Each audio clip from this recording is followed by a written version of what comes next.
Señoras y señores, tengan todos ustedes muy buenos días. Les damos una cordial bienvenida a la Facultad de Ciencias Físicas y Matemáticas de la Universidad de Chile. Hoy nos hemos reunido para conmemorar los 111 años de la institucionalidad sísmica en Chile. Por ello, recorreremos la historia de la sismología observacional en el país en este seminario denominado Pasado, Presente y Futuro de la Sismología en Chile. Agradecemos la presencia de autoridades universitarias, académicos, egresados, funcionarios, estudiantes e invitados especiales. Muy especialmente saludamos la presencia del vicedecano de la Facultad de Ciencias Físicas y Matemáticas, profesor James McPhee, igualmente del director de la Oficina Nacional de Emergencia del Ministerio del Interior y Seguridad Pública, señor Ricardo Toro, del subdirector del Servicio Hidrográfico y Oceanográfico de la Armada, capitán de navío, señor Pedro Figueroa, y del director del Centro Sismológico Nacional de la Universidad de Chile, señor Sergio Barrientos. Para entender el presente es necesario conocer el pasado. Por ello, este seminario realizará un recorrido histórico revisando las diferencias y similitudes de la red sismológica desde sus inicios, hace más de 100 años hasta el día de hoy. Queremos dedicar esta actividad a todos los sismólogos, geofísicos, analistas, técnicos y administrativos que han trabajado en la institución y son parte de esta historia. Queremos recordar y homenajear especialmente a Ferdinand Montesquieu de Valois, sismólogo francés que fue el primer director de esta institución, quien es fuente de inspiración hasta el día de hoy. Pero no solo recordaremos el pasado. Además, aquí se plantearán los desafíos que enfrenta la disciplina para seguir desarrollándose en el campo observacional. Por esta actividad daremos cierre a mayo, que merece ser reconocido y difundido como el mes de la sismología, ya que inicia el día primero con el aniversario de la creación del Servicio Sismológico, institución de la que el actual Centro Sismológico Nacional heredó la función de mantener la red sismológica y el monitoreo sísmico del país. Cabe mencionar que el día 1 de mayo también es el aniversario del Servicio Hidrográfico y Oceanográfico de la Armada. Mayo también es el mes en que se conmemora el Día Nacional de la Ingeniería, recordando el gran operativo de remoción de escombros y reconstrucción que se inició al día siguiente del terremoto que azotó la ciudad de Santiago el 13 de mayo del año 1647. Este evento es conocido como el terremoto de Nuestro Señor de Mayo. También en este mes ocurrió el que hasta ahora es el terremoto de mayor magnitud registrado instrumentalmente, el llamado terremoto de Valdivia, que al producir una ruptura de 1000 kilómetros en dos sismos ocurridos el día 21 y 22 de mayo, alcanzó la magnitud de 9.5. Es por ello que este mes nos entrega el contexto ideal para reunirnos a hablar sobre sismología y es lo que haremos en el día de hoy. Para ello contamos con dos destacados expositores, pero antes de escucharlos y para iniciar este seminario, invitamos al podio al vicedecano de la Facultad de Ciencias Físicas y Matemáticas de la Universidad de Chile, profesor James McPhee, a brindar las palabras de bienvenida.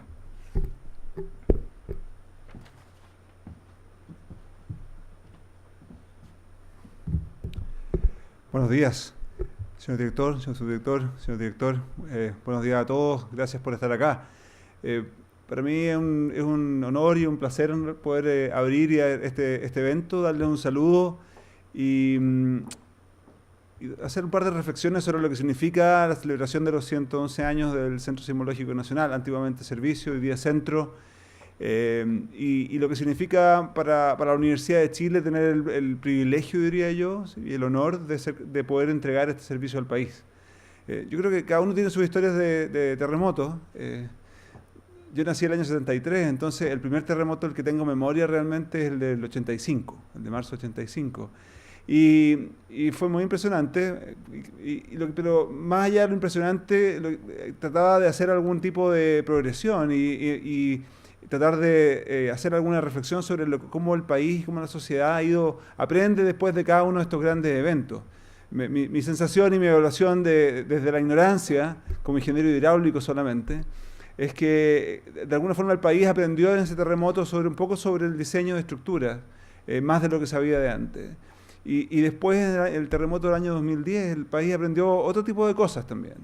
Y a partir de esos aprendizajes uno se van desarrollando las instituciones y van evolucionando las instituciones. Entonces, a partir de ese aprendizaje hoy día es el que tenemos, es donde en que podemos decir que tenemos una alianza virtuosa, para mi gusto, y muy potente entre la Universidad de Chile, la UNEMI y el SHOA, por ejemplo.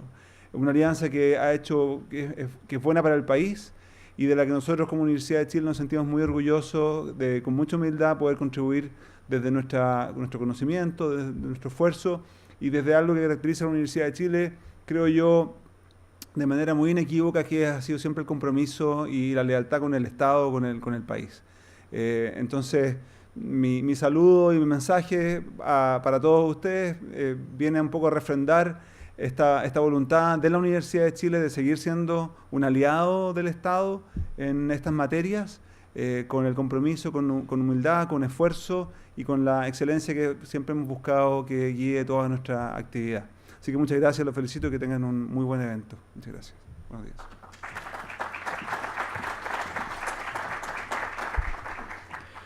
Damos las gracias al profesor James McPhee por sus palabras. Luego de este saludo, nos disponemos a iniciar las exposiciones de este seminario Pasado, Presente y Futuro de la Sismología en Chile. Les quiero comentar que ustedes también podrán tener una participación muy destacada, podrán plantear preguntas a nuestros expositores. Luego de cada una de las presentaciones habrá algunos minutos bastante acotados para que puedan realizar preguntas y satisfacer así las inquietudes respecto de las temáticas que aquí van a ser abordadas. Nuestra primera expositora es Lorena Valderrama, doctora y magíster en Historia de la Ciencia y Comunicación, científica de la Universidad de Valencia, España. Se tituló como periodista de la Universidad de Chile. Actualmente se desempeña como académica de la Escuela de Periodismo de la Universidad Alberto Hurtado. Por mucho tiempo se ha dedicado a investigar sobre la creación y los primeros años del Servicio Sismológico en Chile, por lo que cuenta con varios artículos publicados al respecto.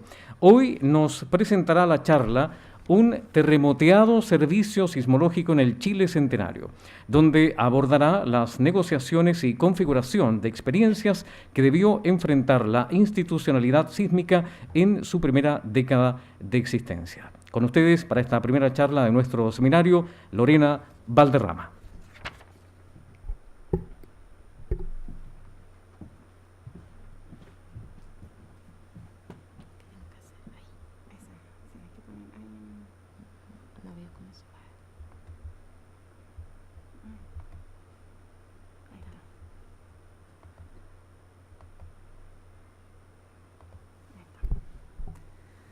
Hola, buenos días, muchas gracias Sergio, muchas gracias Catalina por la invitación. Bueno, yo les propongo hacer un ejercicio desde la microhistoria y desde los actantes del Chile centenario, de ese Chile de 1910, preparándose para recibir de algún modo, o previo a 1910, preparándose para celebrar 100 años de su historia republicana. Y analizar un poco esa gestación del servicio sismológico desde la microhistoria, desde los pequeños detalles que lo permiten constituir y no de los grandes ejercicios historiográficos de 50 años, 100 años, nos permite reparar en algunos elementos que pueden ser característicos y particulares, pero al mismo tiempo reflejo y ejemplo de lo que es una práctica o un quehacer habitual.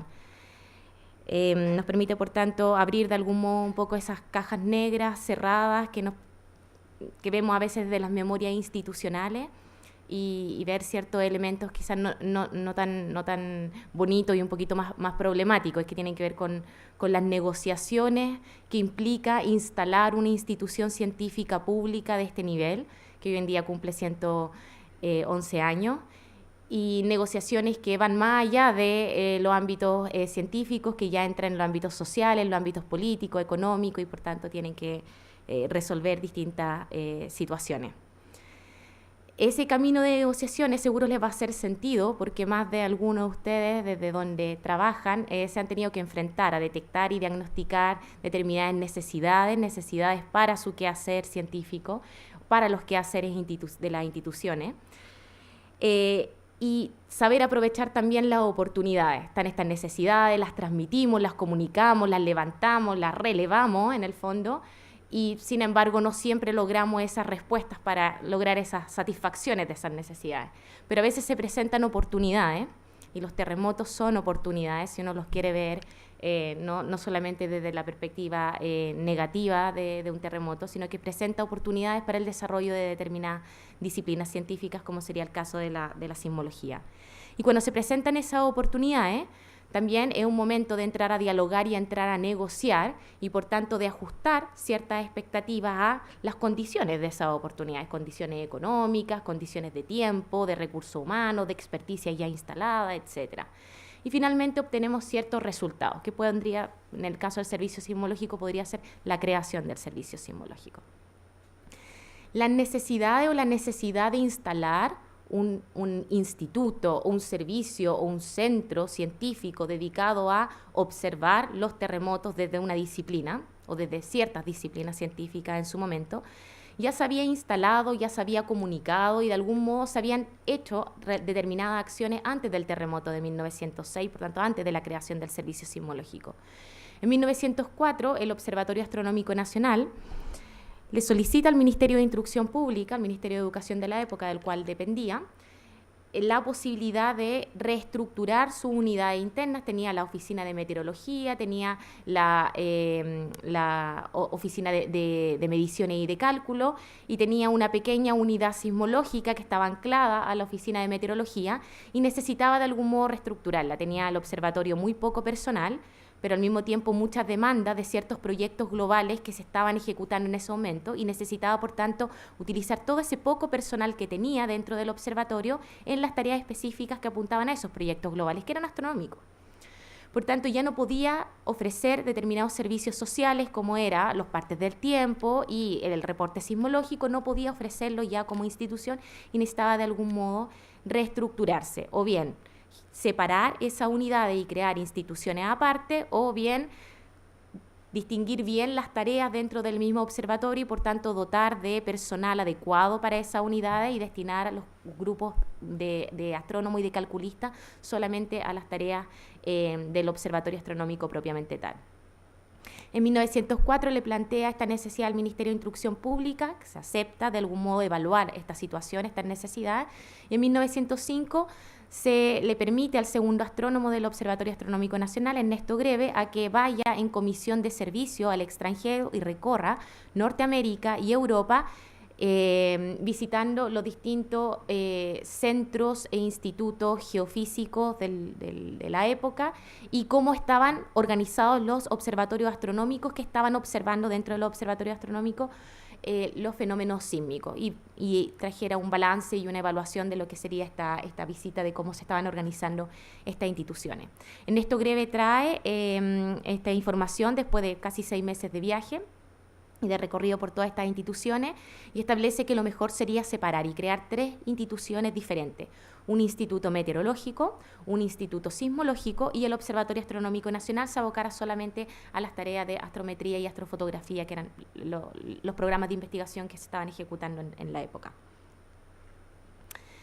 No se concretiza eso en 1905 y se queda de algún modo estancado. El ministerio queda de evaluarlo, y cuando sucede el terremoto de Valparaíso del 16 de agosto de 1906, se vuelve de algún modo a poner en discusión este asunto. Valentín Letelier, como rector de la Universidad de Chile, en su momento, ya en su periodo de campaña, había dicho que se tenían que crear 2 tipos de institutos. Uno, el Instituto Sismológico, y otro, un instituto de psicología. Eran los 2 tipos de institutos que él proponía de algún modo crear bajo su rectorado.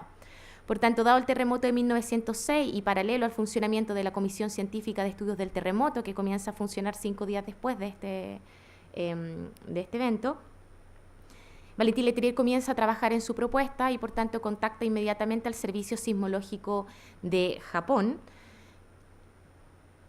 y para ver la posibilidad de crear en Chile un instituto sismológico que funcionara como el Servicio Sismológico Nacional de Japón, con distintas estaciones o observatorios pequeñitos repartidos en el país y que por tanto formaran parte de una gran red observacional. Quería traer a alguien del Servicio Sismológico de Japón y ahí habían ciertos problemas. No estaba recibiendo las respuestas tan rápidos como Valentín necesitaba. Necesitaba de algún modo tratar de resolver esto entre agosto y el cierre de presupuestos de diciembre de ese año, en un momento en lo cual hay una suerte no es recesión, pero el erario actúa económicamente más restringido porque tiene que resolver los problemas de la reconstrucción del puerto y del manejo de la emergencia y de la catástrofe en general. Por tanto, no estaban para hacer ciertos gastos, aunque había un ítem especial que el Parlamento aprobó para lo que era la reconstrucción y el manejo de la emergencia del terremoto. Por tanto, Valentín Letelier no estaba recibiendo la respuesta que quería desde el Servicio Sismológico de Japón, y de todas formas, cuando la recibiera sabía que se iba a enfrentar con ciertas brechas. Una de esas era la brecha idiomática. El Servicio Sismológico de Japón funcionaba con el inglés, había sido fundado por ingleses y por tanto prácticamente toda la información que generaba era en inglés. Y la Universidad de Chile en esa época dominaba muy bien el español, dominaba muy bien el francés y dominaba muy bien el alemán, pero no dominaba tan bien el inglés. El inglés era potestad, por decirlo de algún modo, de la ciudad de Valparaíso, de las personas de la Armada que dominaban muy bien el inglés, pero no era parte de las riquezas lingüísticas que tenía esta casa de estudio en esa época. Por tanto, instalar algo cercano o crear algo cercano a la universidad, al Consejo de Instrucción Pública, al Ministerio de Instrucción Pública en inglés o con alguien de habla inglesa presentaba ciertos desafíos. Mientras Valentín Letelier estaba viendo cómo lograba resolver esto, recibe una oferta del mismo Montesius de Valor que le escribe a Obres, que era el director del Observatorio Astronómico Nacional. Ambos habían estudiado en la Politécnica de Francia, por tanto eran egresados de esa casa de estudio, y le escribe a Obres diciendo que él estaría dispuesto a venirse a Chile y a trabajar de manera científica la observación de los terremotos. Montesius de Valor tenía este deseo desde hacía tiempo. Él ya había escrito a Estados Unidos tras el terremoto de San Francisco en el 18 de abril del mismo año. También había ofrecido sus servicios a la universidad en California. Pero lo que había pasado en California es que la universidad en California no habían logrado que el Estado federal se interesara por el desarrollo de la sismología y por la creación, por tanto, de la comisión científica para estudiar el terremoto. Ellos habían tenido que poner recursos propios, buscar dentro de ciertos institutos privados como el Carnegie y otros, para lograr estudiar científicamente ese terremoto. Lo que no había pasado en Chile. En Chile sí, desde parte del Ministerio de Educación se había constituido rápidamente la Comisión de Estudios del Terremoto. Por tanto, Montesius de Valor ofrece su servicio, expresa su voluntad de venir, y él ofrecía además muchas ventajas por sobre el servicio sismológico japonés. Si bien podría venir alguien del servicio sismológico japonés, estaba la brecha de idioma, estaba la ventaja de que ya habían montado un servicio completo. Si venía alguien desde allí a montar otro aquí, podía de algún modo replicar el modelo, tenía esa experiencia.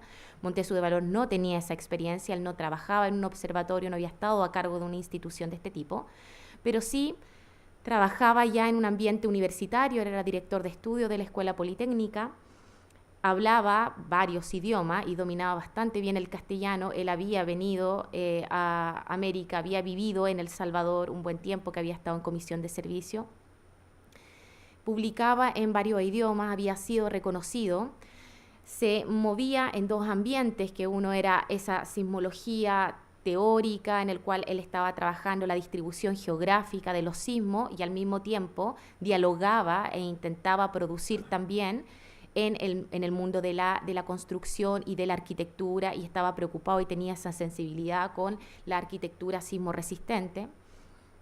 Había dado varias conferencias y tenía una red internacional bastante grande. Él era un catalogador mundial de terremotos, recolectaba información sobre terremotos en distintas partes del mundo y se manejaba y se relacionaba con los distintos directores de observatorios astronómicos, sismológicos, geofísicos, meteorológicos de distintas partes, lo más importante del mundo. Por tanto, reunía esos requisitos y tenía toda la voluntad y la disposición de venirse lo antes posible y de instalarse con su familia y todo aquí en Chile. Por tanto, Valentín Letelier, al evaluar esta oferta, dice: esta oferta puede volverse mucho más atractiva para el Ministerio de Educación, que va a tener que financiar esto, y no solo podemos plantear la creación de un observatorio o de una red completa, un servicio sismológico, una red completa de estaciones y observatorios a lo largo del país para realizar estos trabajos, sino que además Montesu de Valor podría de algún modo ser un experto en sismología y aportar al Ministerio de Educación, al Ministerio de Obras Públicas, en la expertise que tiene él en el ámbito de la construcción sismorresistente. Al mismo tiempo, al hablar castellano, al hablar francés, alemán y muchos otros idiomas, puede también dar clases dentro de la universidad, tiene experiencia universitaria y por tanto podría prestar servicios docentes dentro de la casa de estudio. Y por tanto, con estas tres ideas en mente, Valentín Letelier presenta su propuesta ante el Consejo de Instrucción Pública, ante el Ministerio de Educación de la época, y es aceptada rápidamente, pasa a formar parte de los gastos de presupuesto, y por tanto se contrata a Montesu de Valor y se decide crear este servicio sismológico. El contrato de Montesu es en 1907, en septiembre. Se le permite hacer su recorrido desde Francia, pasando por Estados Unidos, en una comisión de servicios pagada a medias de algún modo. Montesu de Valor pone parte del dinero y Chile pone los pasajes y ciertos gastos de traslado de distintos materiales para que pase por Estados Unidos, haga ciertas observaciones de cómo estaban trabajando temas de la reconstrucción por el terremoto allá y luego llegue a Chile con la misión de formar y de montar este servicio sismológico. Por tanto, en este camino hacia el servicio sismológico, desde 1904 hasta 1908, que es cuando se termina constituyendo, está atravesado por diversas negociaciones, ajustes de expectativas también, deseos que van encaminados y que por tanto hay que reconducir de algún modo o aprovechar ciertas oportunidades, como podría ser el terremoto, como podría ser la oferta que llega de Montesu de Valor y otros.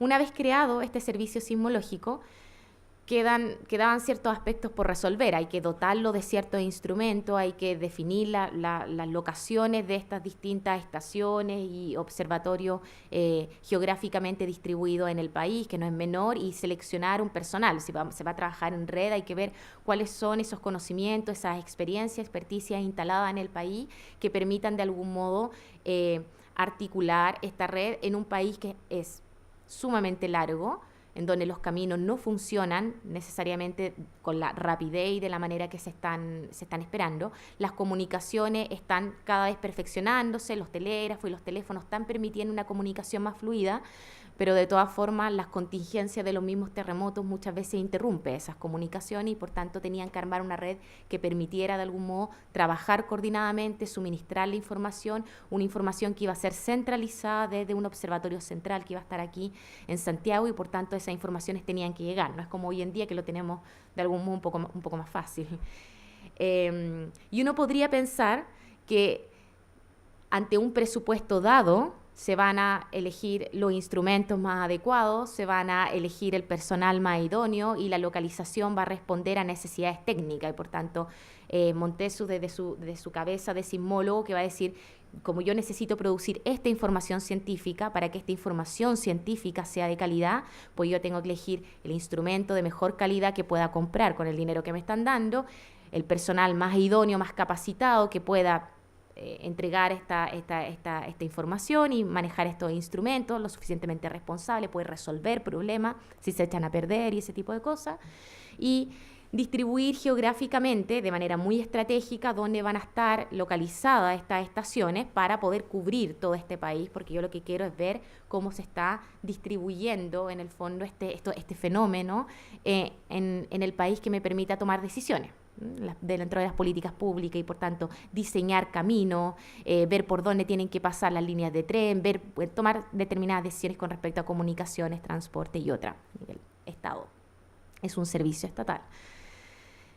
Pero la realidad no es así. También hubo muchas negociaciones en el camino. Este es creo que lo mostraba en algún momento en la diapositiva inicial. Ese es el primer servicio sismológico. Esas son las estaciones que se crean al principio, con funcionarios públicos, cada uno de ellos, y que podemos ver que hay una concentración en la zona central, que es la zona además más poblada, porque hay zonas en el sur en donde sería muy interesante poder medir, pero la posibilidad de que alguien viva allí, hayan ciertas condiciones ya instaladas para trabajar, eran escasas. El presupuesto del servicio sismológico dio para comprar los instrumentos, pero no para instalar los instrumentos, toda la instalación para el uso de ese instrumento. Por tanto, tenían que buscar un lugar donde ya estuviera la infraestructura, ya estuviera la casa, la caseta, el baño para el trabajador, en el fondo ciertas condiciones, que los caminos adecuados para llegar a esos lugares, y por tanto esa parte no estaba contemplada en el presupuesto. Por tanto, hubo que ver dónde estaba ya la infraestructura adecuada para un trabajo y por tanto ver dónde se podían instalar allí los instrumentos y ver si había personas allí que los pudieran manejar según, bueno, los presupuestos asignados para cada una de esas funciones. Ese primer servicio sismológico, el original, el de bautizo, por decirlo de algún modo, intentó Montesius tratar de acomodarlo un poco entre sus necesidades técnicas, lo que necesitaba para la información científica que quería, y lo que el presupuesto y las negociaciones iniciales le permitían. Uno de los requisitos que le puso el Ministerio y el Consejo de Instrucción Pública fue que tenía que incorporar a la mayor cantidad de profesores de ciencia en esta tarea. Pero los profesores de ciencia se habían juntado hacía muchos años y estaban presionando al Ministerio de Educación para un aumento de sueldo. Por tanto, el Ministerio tenía que subirle el sueldo de algún modo. O sea, la forma de subirle el sueldo era asignarle una tarea adicional y, por tanto, poder pagarle a través del servicio sismológico un bono extra por hacer esta tarea adicional. Por donde tenía que integrar a la mayor cantidad de profesores.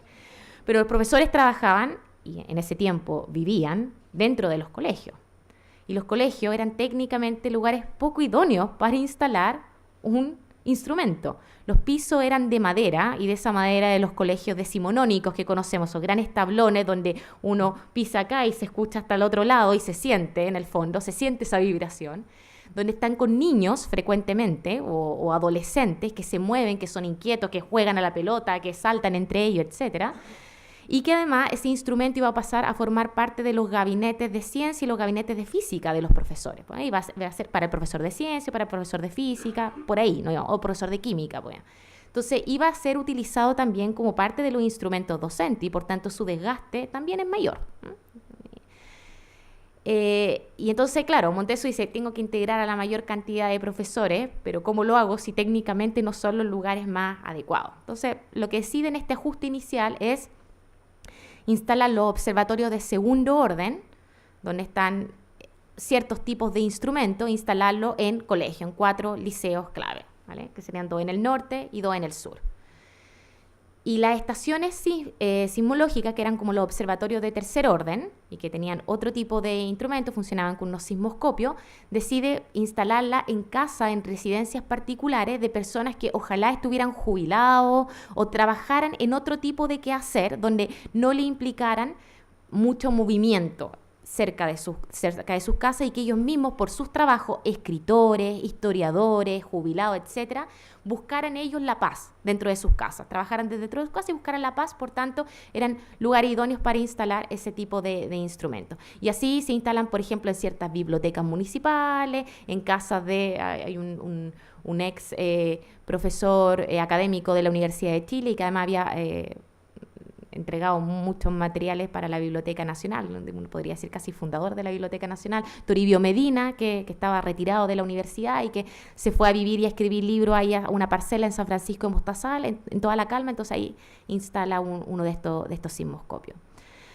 Pero ante eso se le presentaba otro problema, que es que tenía que elegir un personal que no necesariamente era científico, que en su vida había manejado un instrumento de nada, y que por tanto no sabía esto, y Montesius no podía recorrer todo Chile enseñando y capacitando a todas estas personas porque el presupuesto no estaba incluido ese tipo de capacitación.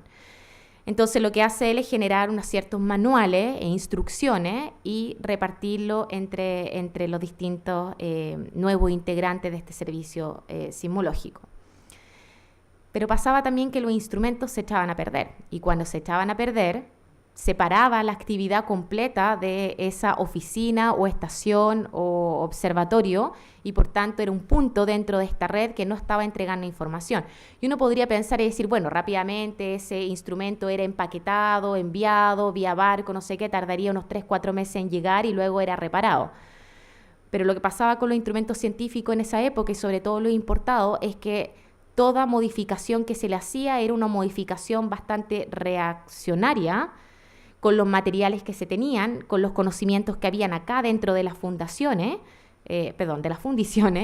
y por tanto no siempre el instrumento iba a quedar igual y no siempre había suficiente dinero para realmente transportar ese instrumento desde un punto a otro. Por tanto, habían instrumentos que dejaron de funcionar a los 3 meses de instalado y pasaron 2 años o 3 años en donde simplemente no se activaron, no funcionaron. Y después llegaron al servicio sismológico y fueron reparados y ya después ya lo destinaban a otro lugar, porque las personas efectivamente no sabían cómo repararlo. Entonces, esos problemas de algún modo se fueron presentando.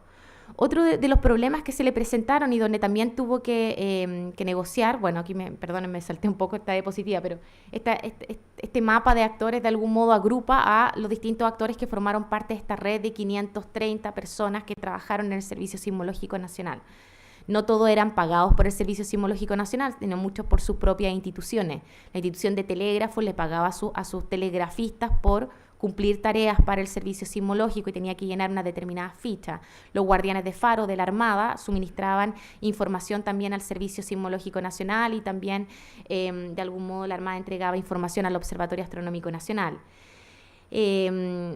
Algunas instituciones como los telégrafos, por ejemplo, le entregaban información a las estaciones meteorológicas y a Montessus de Valor y le entregaban diferentes tipos de informaciones porque estaban llenando fichas diferentes de información, entonces recibían muchas veces información duplicada. Y los profesores, que los pueden ver ahí, fueron los que más salieron ganando a lo largo de estas negociaciones, porque una vez que se ve instalado el servicio sismológico y que se sabe que 4 liceos están participando de este servicio sismológico, comienzan a presionar no solamente al servicio sismológico, a Montessus de Valor de manera directa, sino que inmediatamente a través de los rectores de colegio, los rectores de liceo y el Consejo de Instrucción Pública, presionando directamente al Ministerio para que ellos se comiencen a integrar mayormente a esta red, pese a las resistencias técnicas, como ya les explicaba, que presentaban estos colegios. Y pasa de que fueron 4 inicialmente de esta red de 34 observatorios y estaciones sismológicas iniciales del servicio, pasa a que los profesores constituyen el 63% del servicio sismológico para 1911. Entonces, la mayor cantidad de funcionarios públicos, o sea, los funcionarios realmente pagados por el servicio sismológico para 1911, la mayoría eran profesores. Muchos de los instrumentos que estaban ubicados en casas particulares terminan siendo finalmente trasladados dentro de los colegios. Si ven ahí hay 20 estaciones, falta Isla de Pascua, que serían 21, pero no es que haya una reducción de estaciones a lo largo del tiempo, sino una reducción de funcionarios públicos. Hay estaciones que siguen siendo parte del servicio sismológico, pero que ya a las personas que están a cargo de esa estación no se les puede pagar dinero desde el Estado. El caso de profesores de ciencia, pero en colegios católicos, por ejemplo, colegio de curas. Los curas no podían recibir plata directamente como funcionarios públicos. Entonces hacían su servicio ad honorem, pero tenían el instrumento del Servicio Sismológico Nacional integrado como parte de su observatorio. La mayoría de los colegios jesuitas y salesianos en Chile tenían observatorios astronómicos y observatorios meteorológicos dentro de sus colegios. Por tanto, tenían de algún modo cierta infraestructura ya que aportaban a ello. Esos que están marcados en rojo son esta nueva configuración, este nuevo servicio sismológico de 1911, que no existe el mapa, es el mismo mapa de 1909, que es el mapa que manda el servicio sismológico al boletín del servicio sismológico de Estados Unidos. Utilicé el mismo mapa, pero reconfiguré de algún modo estas nuevas estaciones que aparecen solamente por escrito.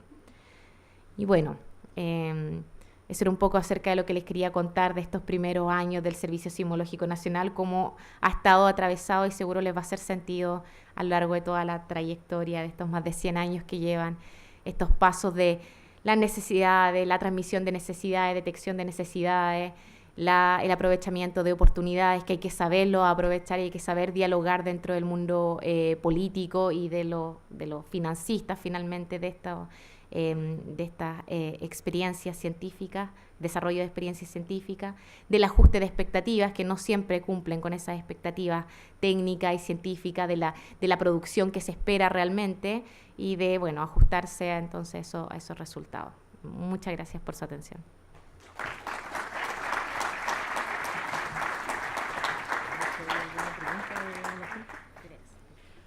Bien, abrimos la opción de preguntas. Luego de esta interesante exposición, contamos con micrófonos.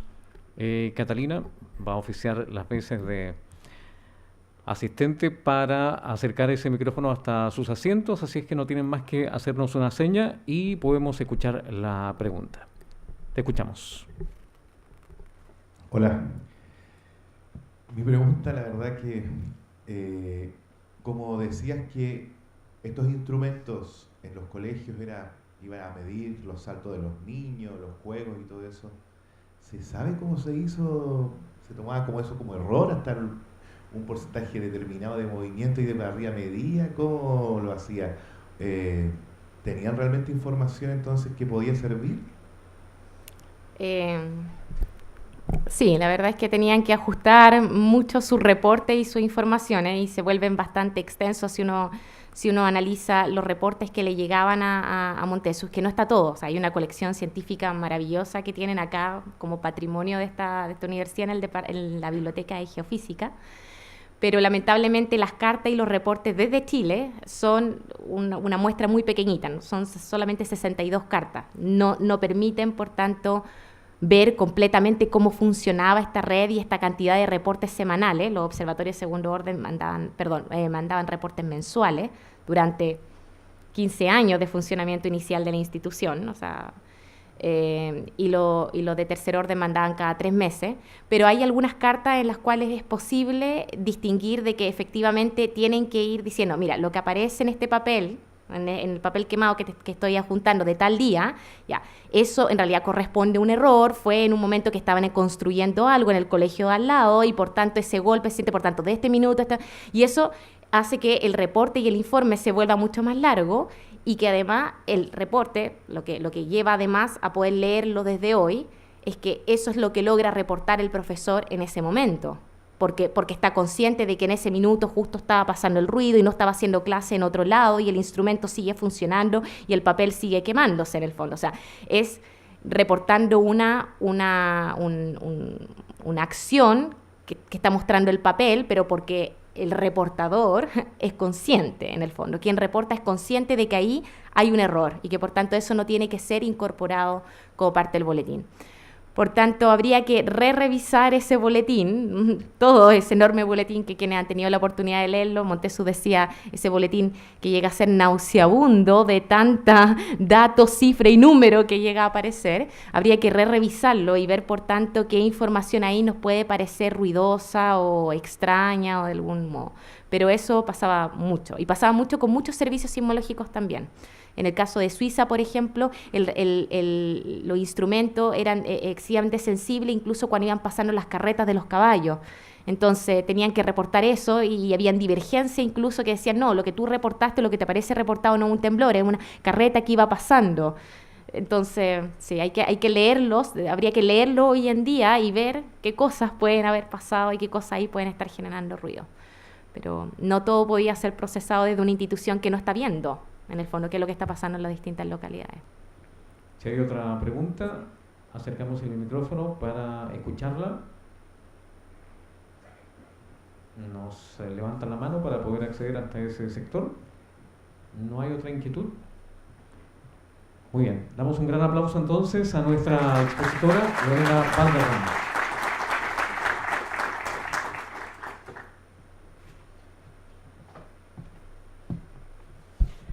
Bien, agradecemos a la doctora Lorena Valderrama por esta interesante presentación.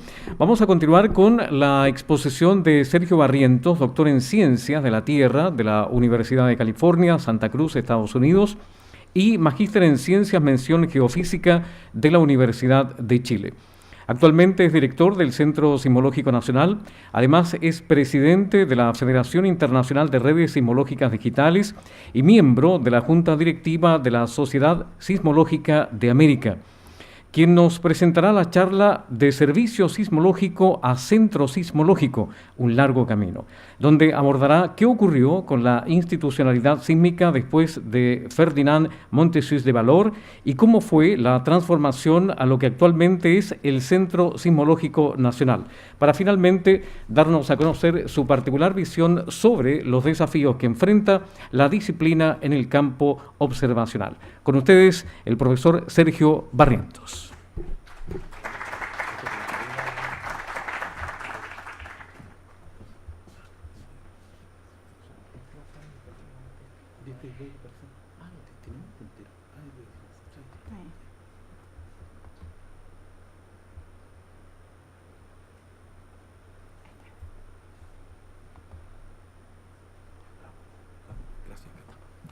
Bueno, antes de comenzar yo quisiera agradecer la presencia del director de la Oficina Nacional de Emergencia, el subdirector del CHOA, del Servicio Hidrográfico y Oceanográfico de la Armada, y también nuestro vicedecano, James McPhee.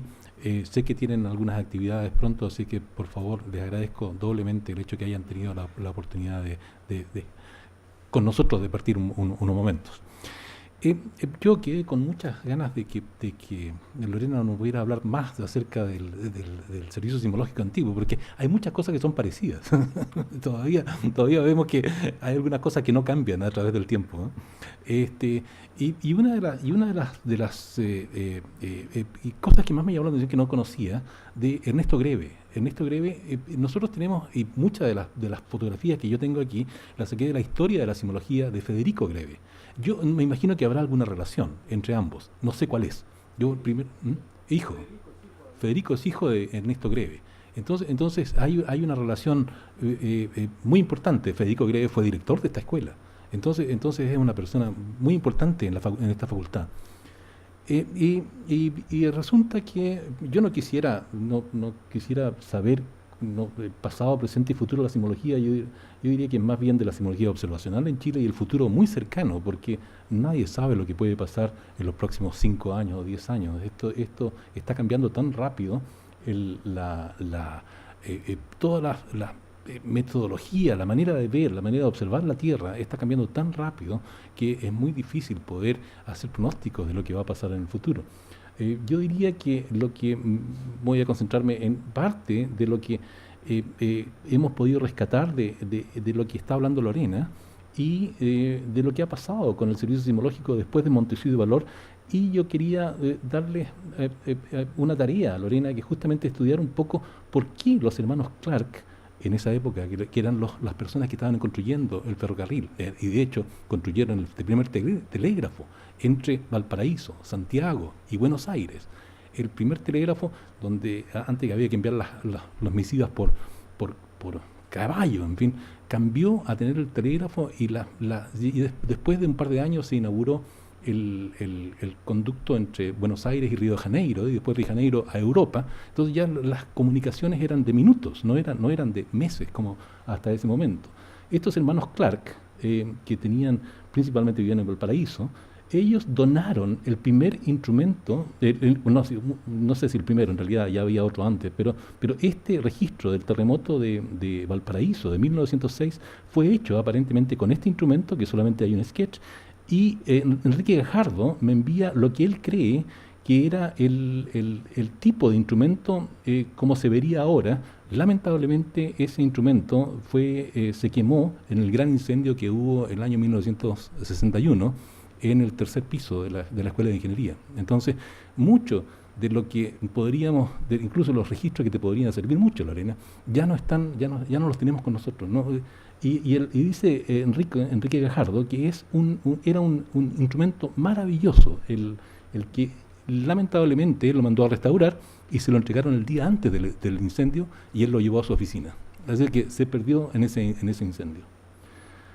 Bueno, lo que yo quería mencionar brevemente es En parte, gran parte de los aportes que han tenido después de Montesinos de Valor, Carlos Bovillier, por ejemplo, quien fue el que continuó el servicio sismológico después de la muerte de Montesinos de Valor en enero de 1923, Carlos Bovillier, curiosamente, era retirado de la Marina.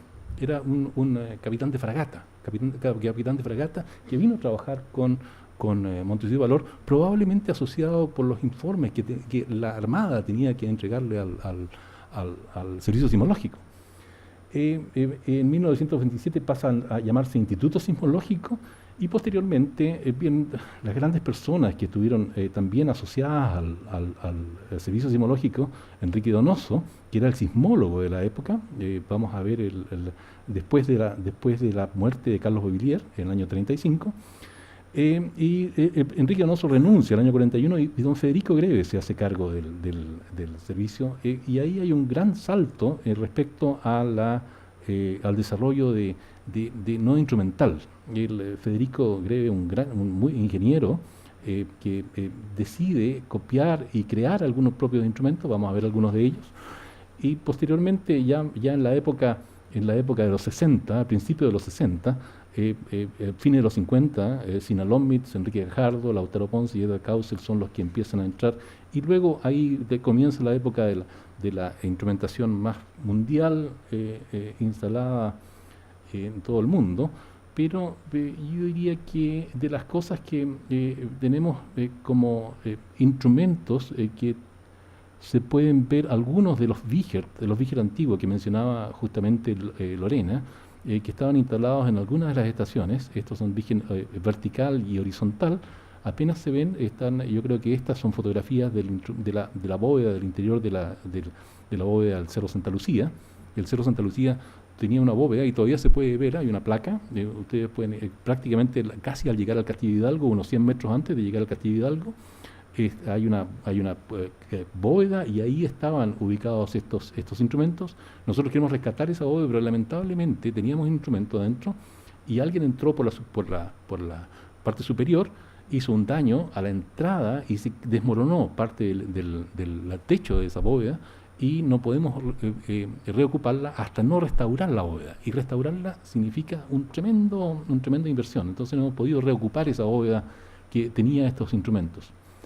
En el año ocurre, mientras Carlos Bovillier era director del Centro Sismológico, ocurre el terremoto de 1928, aquí hay un mapa de isocistas de ese del terremoto de 1928, que Carlos Bovillier lo dibuja y lo presenta. Interpretaciones de la región, de que esta es la región más con mayor daño hacia el interior aquí está el mar, aquí está la cordillera. En fin, se puede ver cómo iba evolucionando la sismología en esa época. Luego, Federico Greve es el que empieza a desarrollar, recibe recibe algunas donaciones, establece contactos con otras partes, con otras instituciones del mundo, recibe una donación de Japón, aquí apenas se ve, el gobierno de Japón en el año 54 le entrega un par de acelerógrafos al servicio sismológico, al Instituto Sismológico en esa época, y también había desarrollado algunos péndulos cónicos y otros tipos de instrumentos que los instaló también esta es la bóveda del Cerro Santa Lucía. Todavía uno ve las marcas de donde estaba colgado, pero ya el instrumento ha desaparecido, ya no se tiene el instrumento mismo. Y como decía Lorena, el desarrollo de instrumentos y puso instalaciones en Antofagasta, Termas de Panamávida, en la Universidad de Concepción, en el Colegio Don Bosco, en Punta Arenas, en Base O'Higgins, en Isla de Pascua también. Y mejoró el instrumental en Santa Lucía y Copiapó. Esas son las cosas, digamos, que don Federico Greve destaca en el mismo libro que él escribió, de donde saqué toda esta información, que se llama Historia de la Sismología en Chile.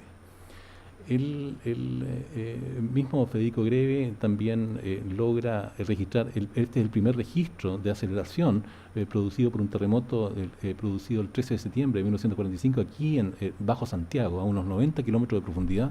Ocurre un terremoto de magnitud 7.1 aproximadamente, y es el primer registro de aceleración que se tiene memoria o se conoce. Y después viene el año geofísico internacional, el año 57-58, y justamente donde digo que entran otros actores ya a jugar, y posteriormente hay mucha gente que facilita y ayuda al servicio sismológico. Entre ellos está, no sé, pero no quisiera olvidarme de nadie, pero las personas que estuvieron asociadas son Peter Wegner, Armando Cisternas, el mismo Raúl Madariaga, que participaron en el desarrollo de este servicio sismológico, y a ayudarlo a donde estamos. El año geofísico internacional fue un impulso muy grande, porque se instalaron estaciones sismológicas en todo el mundo, más o menos estandarizadas, y posteriormente la WWSSN, esa red mundial. Esa es la realmente estandarizada, que tiene más de 120 instrumentos instalados en todo el mundo, empieza a ayudar, y nosotros tuvimos estaciones en Antofagasta, en Peldehue y en Cerro Sombrero, aquí en Chile continental. Posteriormente se instaló una adicionalmente en Isla de Pascua. Eso hace un breve recorrido de lo que sucedió entre 1906, con la creación del servicio sismológico, hasta los años 60, digamos, que empieza estas redes mundiales Ahora lo que tenemos actualmente en Chile, uno lo puede resumir de esta manera. Este es el instrumental a través de febrero de 2010. Aquí está, este es el número de sismos registrados instrumentalmente en Chile, en función del tiempo. Este es el mes pasado, este es abril del año 2019, y uno puede ver cómo el número de sismos registrados instrumentalmente de unos 400 aproximadamente, o un poco menos de 400 como promedio, hasta esta época, que ocurre, este debe ser el terremoto de 2015, este es el 2014, en la zona de Iquique y Pisagua, este es el de Maule, de 2010, y este es el de Illapel, del 2015. Se ve como hay un pequeño incremento, y ese incremento se ha sido sostenido este último tiempo, producto de la instalación del nuevo sistema de observación. Prácticamente se completa en los 2015, y ese permite entonces detectar muchos pequeños temblores que antes no se podían detectar, y esos terremotos están puestos, o los epicentros de los sismos están ubicados en este mapa, y los percibidos, que son reportados, por la Oficina Nacional de Emergencia, los informantes de la Oficina Nacional de Emergencia nos informan de cuáles son los sismos que han sido percibidos en el país. Y aquí se ve el número, este es 50, y se ve que asociado al terremoto del Maule, en el mes de marzo registraron más de 250, y con una media o probablemente unos 40, 30, 40, o sea, un poquito más de uno por día, es el número de temblores que se sienten en Chile. Esto es lo que resume prácticamente lo que está sucediendo, y cuando hay terremotos importantes, como de magnitudes 8 o superiores, o incluso aquí hay un terremoto, este es el terremoto, yo creo que el 2017, de que ocurre frente a Valparaíso, también tiene un gran número de réplicas, entonces se dejan sentir. Para monitorear esta sismicidad, lo que se hace es tener un sistema de observación, al igual que lo hacía Montesinos y Valor en esa época, distribuyendo estaciones por todo el país. Y esto es lo que nosotros tenemos alrededor de un poco más de 100 estaciones de banda ancha con acelerómetros, y justamente el monitor que ustedes pueden ver al lado muestra alguna de del orden de unas 60 estaciones que estamos recibiendo, tal como las estamos recibiendo en el centro de operaciones que tenemos en el segundo piso. Y justamente cada columna, hay dos columnas de estaciones que muestran solamente la componente vertical, y esa muestra los últimos 20 minutos de la sismicidad en Chile, de cómo le estamos tomando el pulso a Chile. Entonces vemos los últimos 20 minutos en ese monitor. Y cuando haya algún temblor, curiosamente hay más de 20 temblores al día, yo creo que en Chile como promedio, así que es probable que alguno aparezca en los próximos minutos, si no ha aparecido ya y yo no me he dado cuenta. ¿Y cómo reconocerlo? ¿No? Es cuando hay una perturbación y se ve que verticalmente aumenta la amplitud de la señal, de esos son los últimos 20 minutos, como le decía, y se mueven desde la derecha hacia la izquierda, de la derecha de usted hacia la izquierda. Así que lo último, la información que recién se está recibiendo, lo más reciente, está hacia la derecha de cada columna. Entonces, si es que se observa una perturbación en varias estaciones, entonces uno puede calcular dónde ocurre el terremoto basado en la velocidad de propagación de las ondas.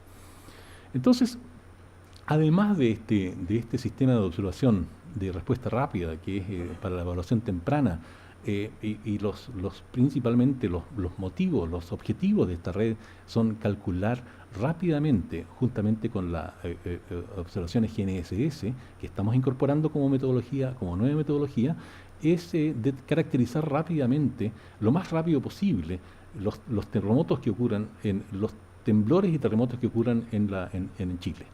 Y esa no es tarea fácil. Para los temblores chicos es bastante fácil. Para los terremotos un poco más grandes ya es bastante más complejo. Y vamos a ver un ejemplo que ocurrió recién el domingo pasado en Perú. Las estaciones GNSS miden el desplazamiento, de cómo se desplazan cada una de esas estaciones en el espacio, dos horizontales y una en la componente vertical. Uno puede descomponer el movimiento en esas tres, dada una red de satélite que está girando en torno a la Tierra, y con el mismo sistema que ustedes usan con su GPS para el teléfono, es lo mismo prácticamente que nosotros estamos usando para acá, aunque un poco más preciso, digamos, ¿no? El teléfono tiene unos 8 o 10 metros de error, en cambio nosotros lo podemos lograr postproceso por milímetros y en tiempo real alrededor de unos 4 centímetros. Son los errores que determinamos con este posicionamiento. Y además hay una red del orden de casi 300 acelerógrafos que eso no están en línea, sino que están para recoger la información posteriormente a que ha ocurrido el terremoto. Esta es principalmente, tiene digamos, la función principal es hacer estudios que sean útiles en el diseño sismoresistente, para saber cuáles son las aceleraciones y cómo se comporta cada uno de los suelos y responden los diferentes suelos a las aceleraciones que cada terremoto produce y cómo se comportan las diferentes cuencas. Ese es el objetivo principal. Su localización fue determinada por una comisión conjunta entre el Ministerio de la Vivienda y ONEMI en su época, y nosotros la administramos desde el año 2015 en adelante aproximadamente. Así que eso conforma el sistema de observación que tenemos en Chile en este momento. Algunos de los tipos de instrumentos que aparecen en las figuras muestran dónde están instaladas. Un ejemplo de estación. Ya no ocupamos los colegios, a pesar de que yo creo que hay una estación en un colegio, en el colegio de Concepción. En Concepción tenemos una estación antigua que la quisimos mantener justamente por el terremoto del 2010, para ver cómo sigue registrando otros sismos en el mismo lugar. Aquí tenemos un ejemplo de cómo tenemos este tipo de instrumento. Aquí hay un instrumento de banda ancha y es un acelerómetro, entonces permite captar movimientos muy débiles. Este instrumento es capaz de, según la propaganda, si está bien instalado, captar el picoteo de una gallina a 10 metros de distancia en la tierra, sobre un grano de maíz o un grano de arroz. Si lo hace el picoteo, entonces este es capaz de captarlo. Es tan sensible como eso. Así es que nosotros podemos medir terremotos que ocurran en China, magnitud 5, magnitud 5,5, los podemos registrar aquí en Chile producto de las vibraciones que se producen en la zona de la fuente. Cada uno tiene su sistema de energía propio, cosa de independizarnos de la energía provista por la ciudad o por los sistemas, porque cuando ocurre un terremoto lo primero que cae son las energías y comunicaciones. Y en vista de comunicaciones, justamente nosotros estamos enviando nuestras señales vía satélite Eso nos ayuda mucho. Tenemos como el 50% de las estaciones enviando su comunicación vía satélite, y el resto lo estamos cada vez transportando a este sistema de comunicaciones. Una de nuestras estaciones está ubicada en un pozo profundo del orden de 100 metros, aquí en la zona de Santiago, producto de un tremendo esfuerzo hecho justamente entre la Oficina Nacional de Emergencia, el grupo liderado por Gabriel Vargas, quien estaba estudiando este proyecto específico para estudiar la falla de San Ramón, y también el Centro Sismológico para la instalación de este tipo de instrumentos. Y aquí hay una instalación GNSS que muestra cómo está hecha la instalación en este lugar. Creo que esta estación es Catapilco. La sala de operaciones del Centro Sismológico está ubicada aquí en el segundo piso de este edificio del Departamento de Ingeniería Civil y el Departamento de Geofísica en esta facultad. En la parte superior de este edificio hay una torre que tiene las antenas que reciben las señales de la región, que pueden transmitir su información vía radio, como también las antenas satelitales que están recibiendo la información de las estaciones más remotas. Tenemos sistemas espejos instalados en ONEMI y en CHOA, que están viendo lo mismo que se ven en estas pantallas, se están recibiendo en ONEMI y en CHOA, y estamos ahora incorporando un nuevo grupo de trabajo para instalar, en el caso de que no podamos ocupar las instalaciones del segundo piso aquí en el Departamento de Geofísica, si hay algún problema, podamos tener 2 lugares de trabajo en ONEMI, justamente. El edificio institucional de ONEMI está ubicado alrededor de unas 6-7 cuadras de acá, en dirección hacia el sur, por la calle Bochef. Entonces nos podríamos desplazar rápidamente. Espero que eso lo podamos hacer ya pronto, podamos inaugurar y esto muestra nuestra manera de cómo presentar la información para el público. Tenemos sistemas de comunicación directo con ONEMI, estamos viendo un protocolo tripartito de comunicaciones para poder entregar la información que tanto el CHOA como ONEMI requieren de parte de nosotros. Y esta es una lista de temblores, de los últimos temblores que nosotros hacemos, entregamos al público. Y aquí vemos que me llamó la atención el último, hoy en la mañana hice esto, y hay un sismo a como a 160 kilómetros al sur de Puerto Williams. O sea, magnitud 3,5, yo creo que un poco menos de 3,5 creo que es. Así que tenemos incluso esa capacidad de medir estos temblores que están ubicados a distancias de mayores de 100 kilómetros de Puerto Williams. O sea, el sistema está funcionando bastante bien. Tenemos un sistema un centro de datos que está en el mismo segundo piso de este edificio, al lado de la oficina de proceso y análisis, que ese es el centro neurálgico que toda la información se recibe, y también permite que se procese, se archive, se disemine estos servidores ubicados en el segundo piso. Y si llega a fallar, entonces tenemos como respaldo un sistema transportable que estamos negociando con el Servicio Nacional de Geología y Minería, poder ubicarlo en Temuco, a una distancia más o menos apreciable de Santiago, para que un terremoto en la zona central no afecte las instalaciones de este centro transportable.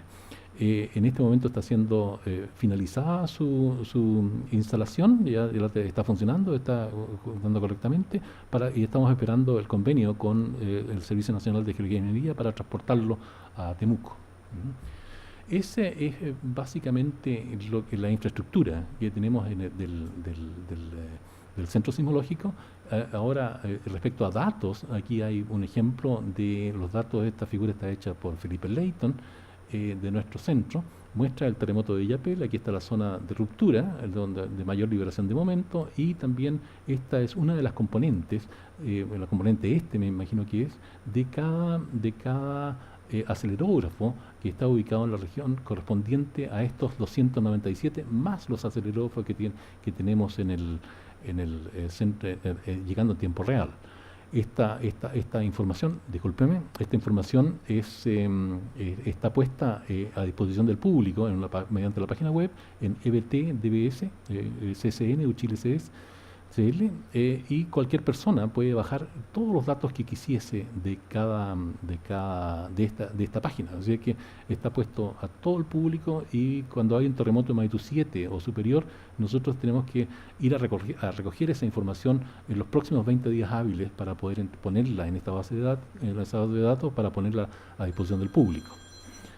Este es un ejemplo de cómo están las instalaciones de este tipo de instrumentos, de los acelerógrafos, estos 297, y este es un ejemplo de un shake map, de cómo este me parece que es el último de que ocurrió en enero 19 de este año en la zona de Coquimbo, que es un terremoto de magnitud 6.7, ubicado a unos 60-70 kilómetros de profundidad, y produce esta estimación del movimiento, y lo cual se puede verificar con los instrumentos, o los instrumentos también ayudan a establecer este mapa, este shake map. Otra de las cosas que hemos avanzado es en tomografía. Aquí Bertrand Potin ha hecho un tremendo trabajo para nosotros, para nuestro laboratorio, pudiendo resolver cuáles son los modelos de velocidad de propagación de ondas más adecuados para usar en Chile.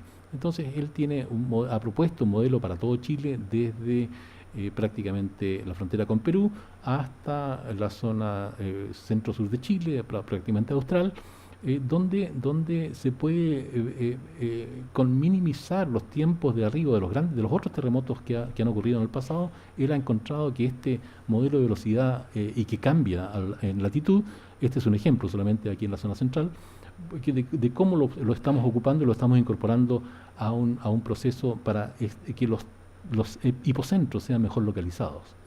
En la zona norte ha habido otros estudios de otras personas, este Cipoll et al., un estudio reciente, que muestra qué es lo que se ha estado determinando.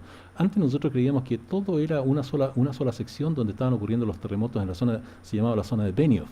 Ahora se empiezan a identificar diferentes zonas que tienen diferentes características de sismicidad. Y esto es una de las primeras zonas, las primeras partes en el mundo donde se determina este tipo de características. También otras capacidades, Sebastián Riquelme ha desarrollado la capacidad de poder, a partir del registro de un cierto tipo de onda que se llama como fase W, entre la P y la S, él ha podido implementar este producto, este sistema, y se puede rápidamente determinar, yo diría que entre los 5, 7, 8 minutos, la característica no solamente del tamaño del terremoto, sino que también de su mecanismo, de la forma, de la geometría, cómo este ocurre. Y esa geometría nos ayudó mucho a entender rápidamente cuál es la posibilidad, por ejemplo, de que genere un tsunami. Eso se puede determinar y se puede utilizar en la evaluación rápida del sismo. También Gabriel Vargas y Jean-Baptiste Mirati han puesto un esfuerzo tremendo en tratar de entender qué es lo que sucede con la sismicidad superficial, basado en los instrumentos que han sido instalados en los últimos años. Especialmente a fines del 2017 se instalaron instrumentos especialmente en la región de la falla de San Ramón, esto es Santiago. Entonces, para determinar la localidad donde están ocurriendo los pequeños temblores en torno a lo que se conoce como la falla de San Ramón. Y Jean-Baptiste ha hecho un esfuerzo tremendo para poder localizar esta sismicidad y cómo ocurre en los próximos, digamos, tan cercanos como 20 kilómetros de la superficie.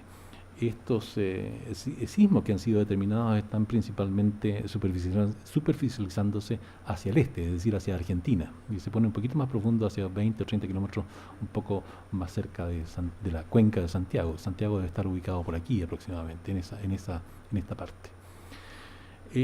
Esas son las capacidades que han sido desarrolladas, y el problema más importante, yo diría que para un observatorio, es determinar las características del terremoto cuando este es grande, en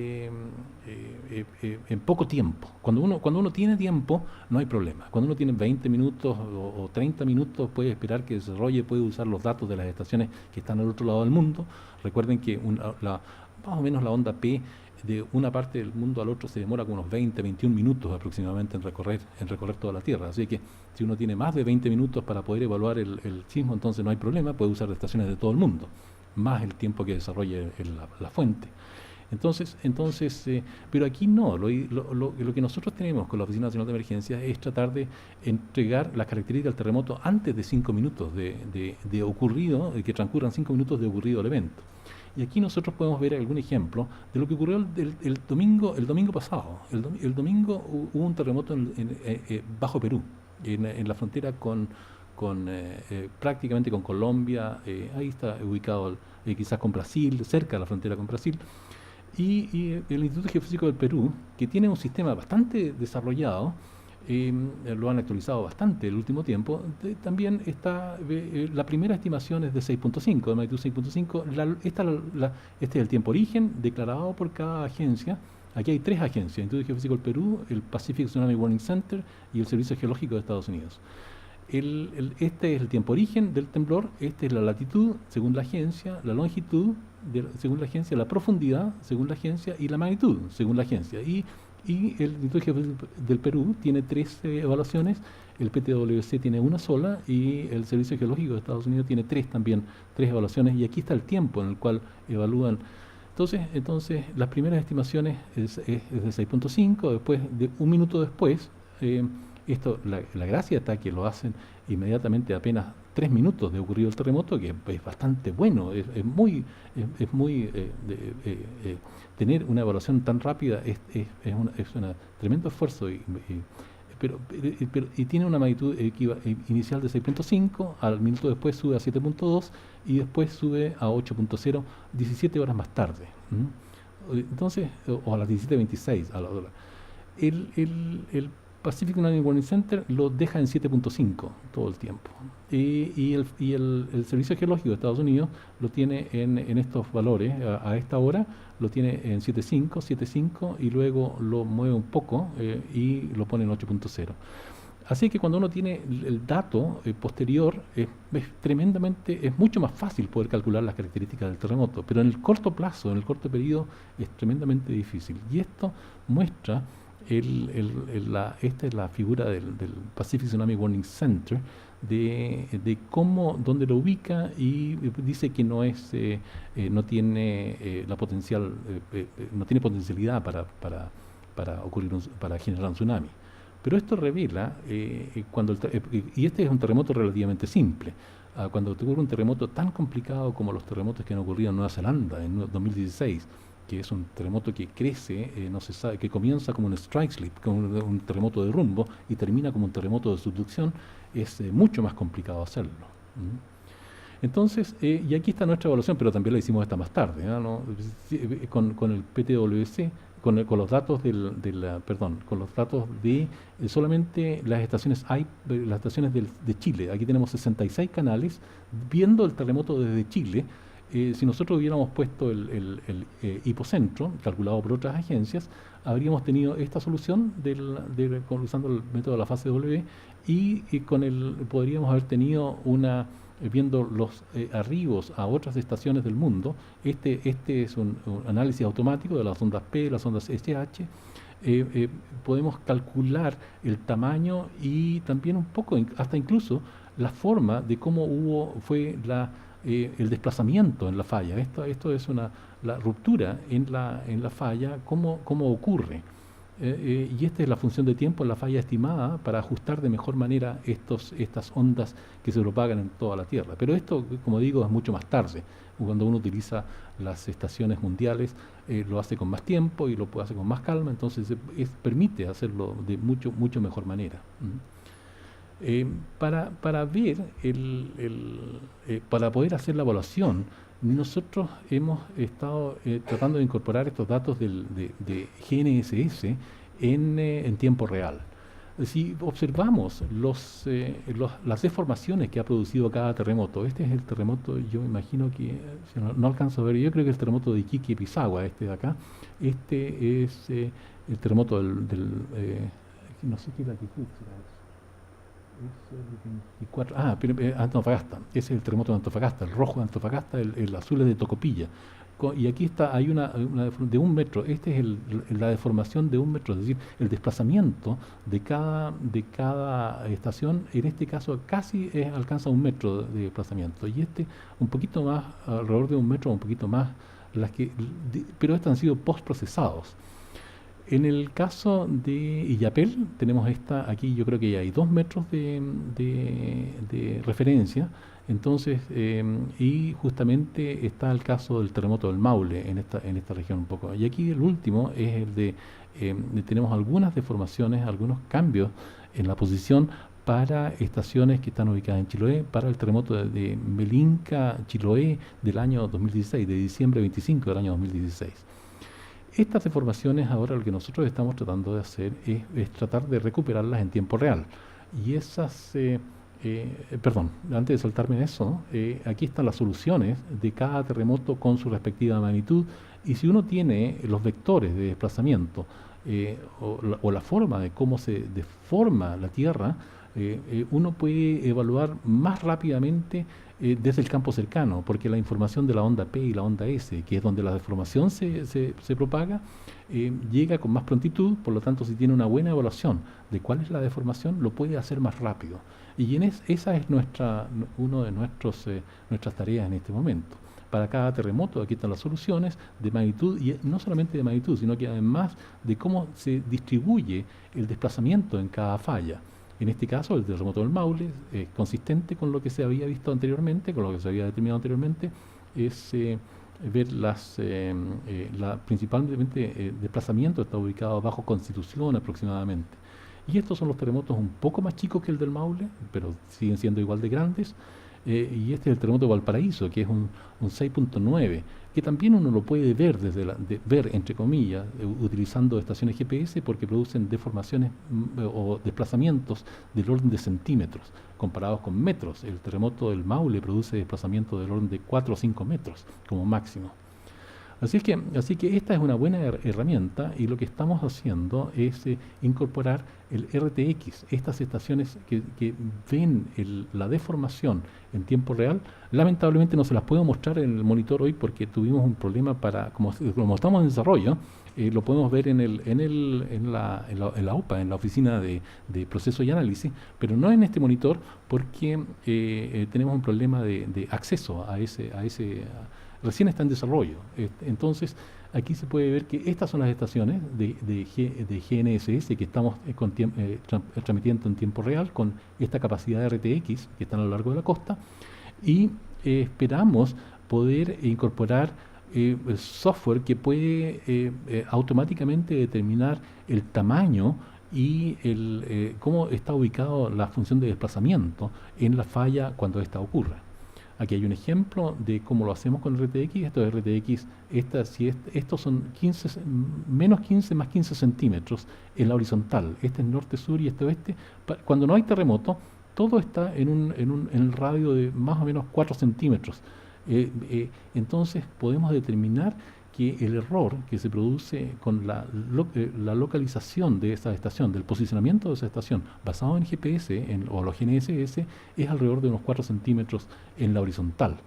Y eso es lo que nos permite discriminar de terremotos de magnitud 6.9, 7 hacia arriba, que ocurran en la costa afuera.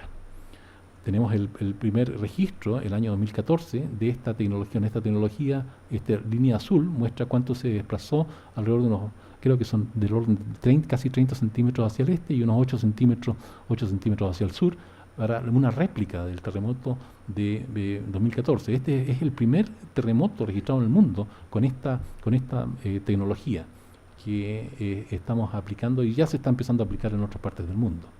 Además, Juan Carlos Báez está haciendo el posicionamiento, el Precise Point Positioning, el PPP, con instrumentos que estamos recibiendo, que no tienen esta capacidad de RTX, sino que están enviando las señales completas de los satélites, y estamos entonces procesando localmente y produciendo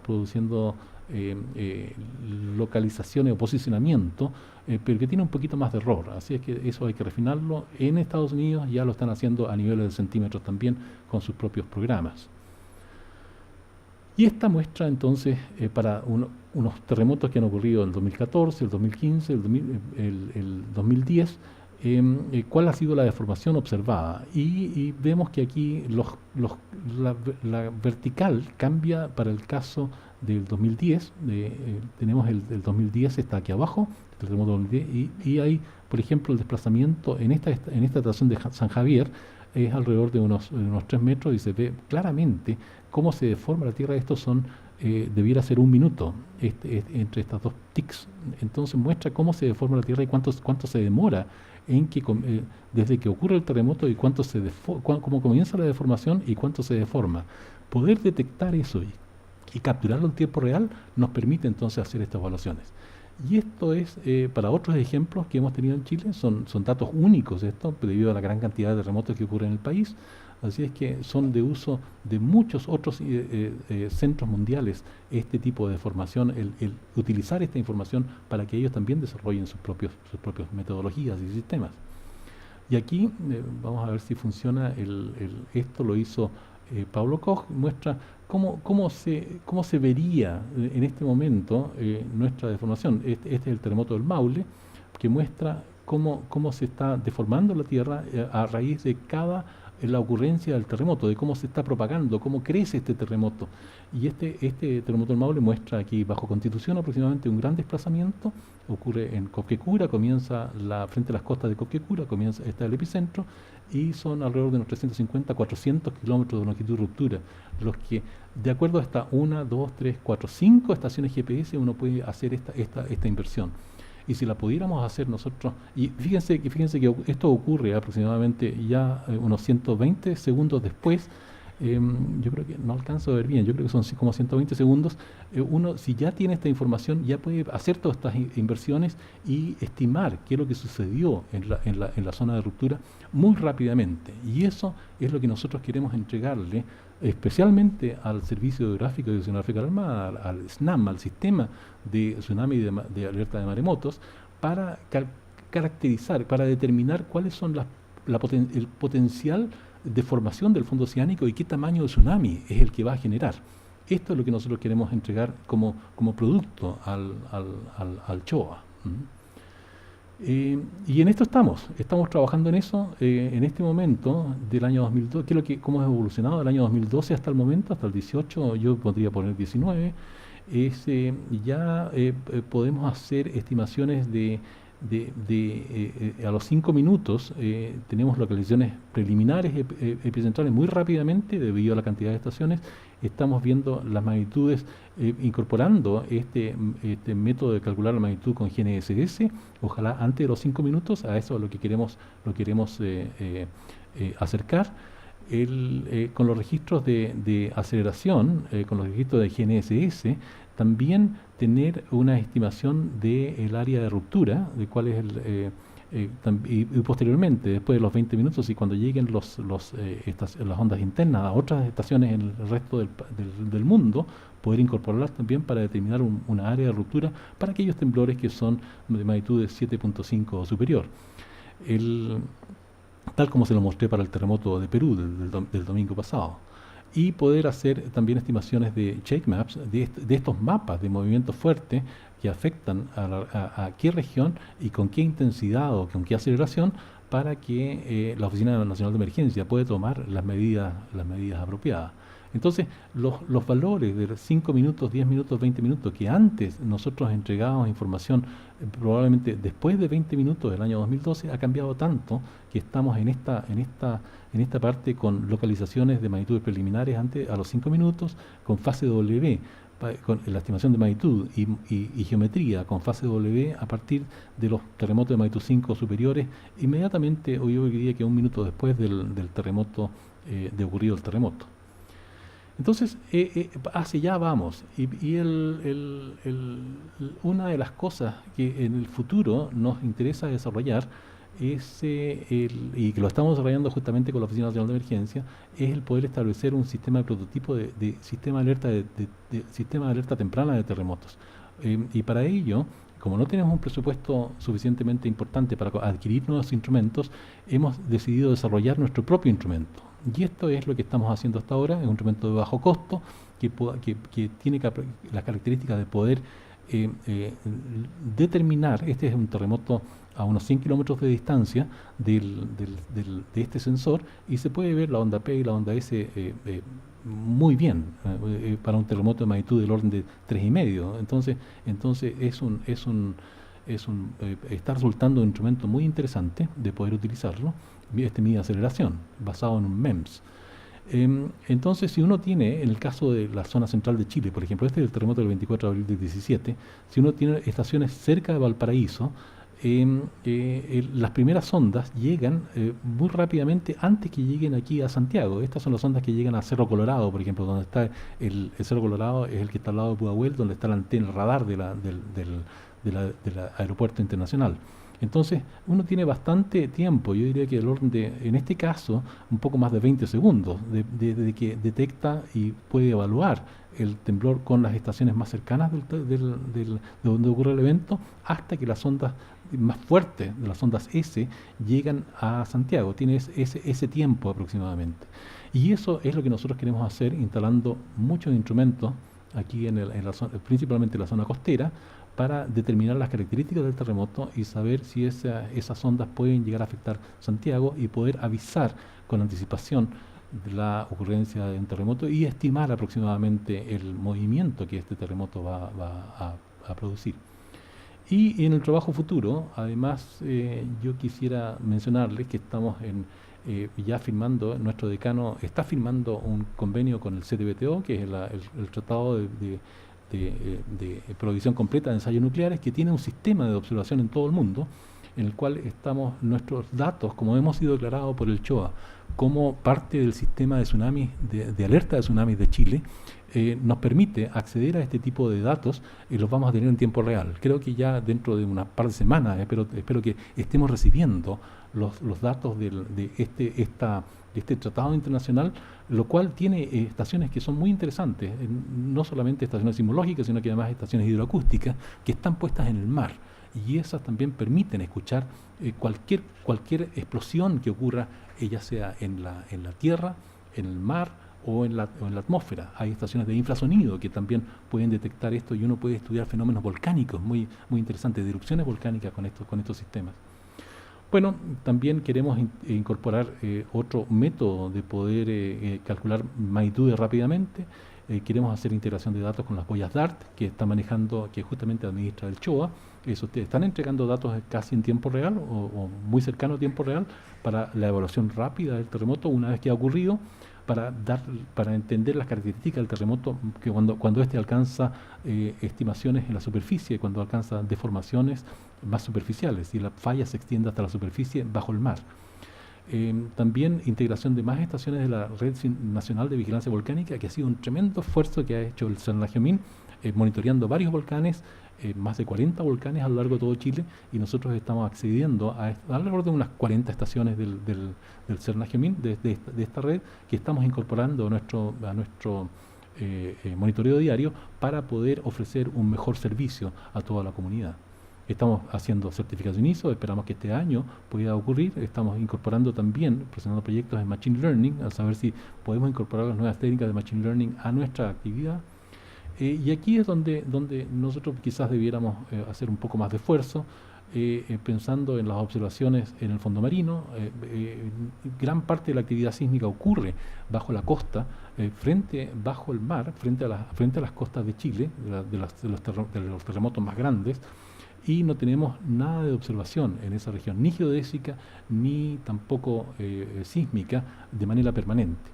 Así que esa es un área que uno podría hacer un esfuerzo en el futuro. También el monitoreo permanente de fallas superficiales como la de San Ramón, que ya está hemos puesto instrumentos con el proyecto que lideró Gabriel Vargas, y el cual participó activamente también Jean-Baptiste Mirati. Están las fallas del Kiñovsky, que algo está, el Senajimín está con las estaciones que tiene para monitorear los volcanes en el sur de Chile, algo se puede ver, pero no es suficiente. Y por último, la Magallanes-Fañano, que es esta falla que está atravesando desde el Océano Pacífico hasta el Océano Atlántico, por el Estrecho Magallanes en esta región y luego por el lago Fañano en esta región de acá, donde han ocurrido terremotos importantes en el pasado. Así que esa yo diría que son los grandes desafíos, y por supuesto que una de las cosas que en este momento está llamando mucho la atención son las técnicas satelitales que podríamos incorporar. Cada vez hay más la posibilidad de estudiar estos terremotos con imágenes radáricas, son de una tremenda ayuda. Este es un terremoto en Japón, en Kumamoto, que ocurre el 16, donde no solamente se pueden estimar las características del terremoto debido a la deformación que este produce, y se puede ver en esta comparación de imágenes radáricas. Aquí está la falla que se desplaza, y esto se puede ver en la imagen radárica, sino también en los daños. Eso es tremenda, es el uso de imágenes radáricas satelitales para poder estimar cuáles son los cambios topográficos importantes. Aquí se puede ver en una ciudad cerca de Kumamoto, o puede ser el mismo Kumamoto, los rojos indican lugares donde ha habido un cambio importante en la distancia entre el satélite y la superficie. Entonces indica dónde hay mayor daño o mayor destrucción en esta región solamente con estas imágenes radáricas. Esto es de tremendo aporte para la reacción inmediata después del terremoto. Lamentablemente estas imágenes satelitales solamente se pueden lograr con cierto tipo de satélite que no tienen una rotación muy frecuente. Entonces, yo creo que en los próximos años, de 4 o 5 años, es de esperar que lleguen alrededor de una vez al día o incluso más frecuente, para eso, que vuelen sobre la misma región para hacer estas comparaciones más rápidamente e inmediatamente después de ocurrir los terremotos. Y también la observación geodésica en el fondo marino es una cosa que tenemos que hacer, y si yo pudiera también pensar en qué cosas, hay unos desarrollos de utilización de cables de fibra óptica como con sensores sísmicos en este momento, que es fantástica, que recién se está dando a conocer, y uno puede captar cómo los terremotos afectan la fibra óptica, y con esa fibra óptica uno puede usarlo como sensor sísmico, que es una cosa extraordinaria. Eso es para lo que estamos pensando que podría ser utilizado en el futuro. Y con eso termino la presentación, y muchas gracias por su atención.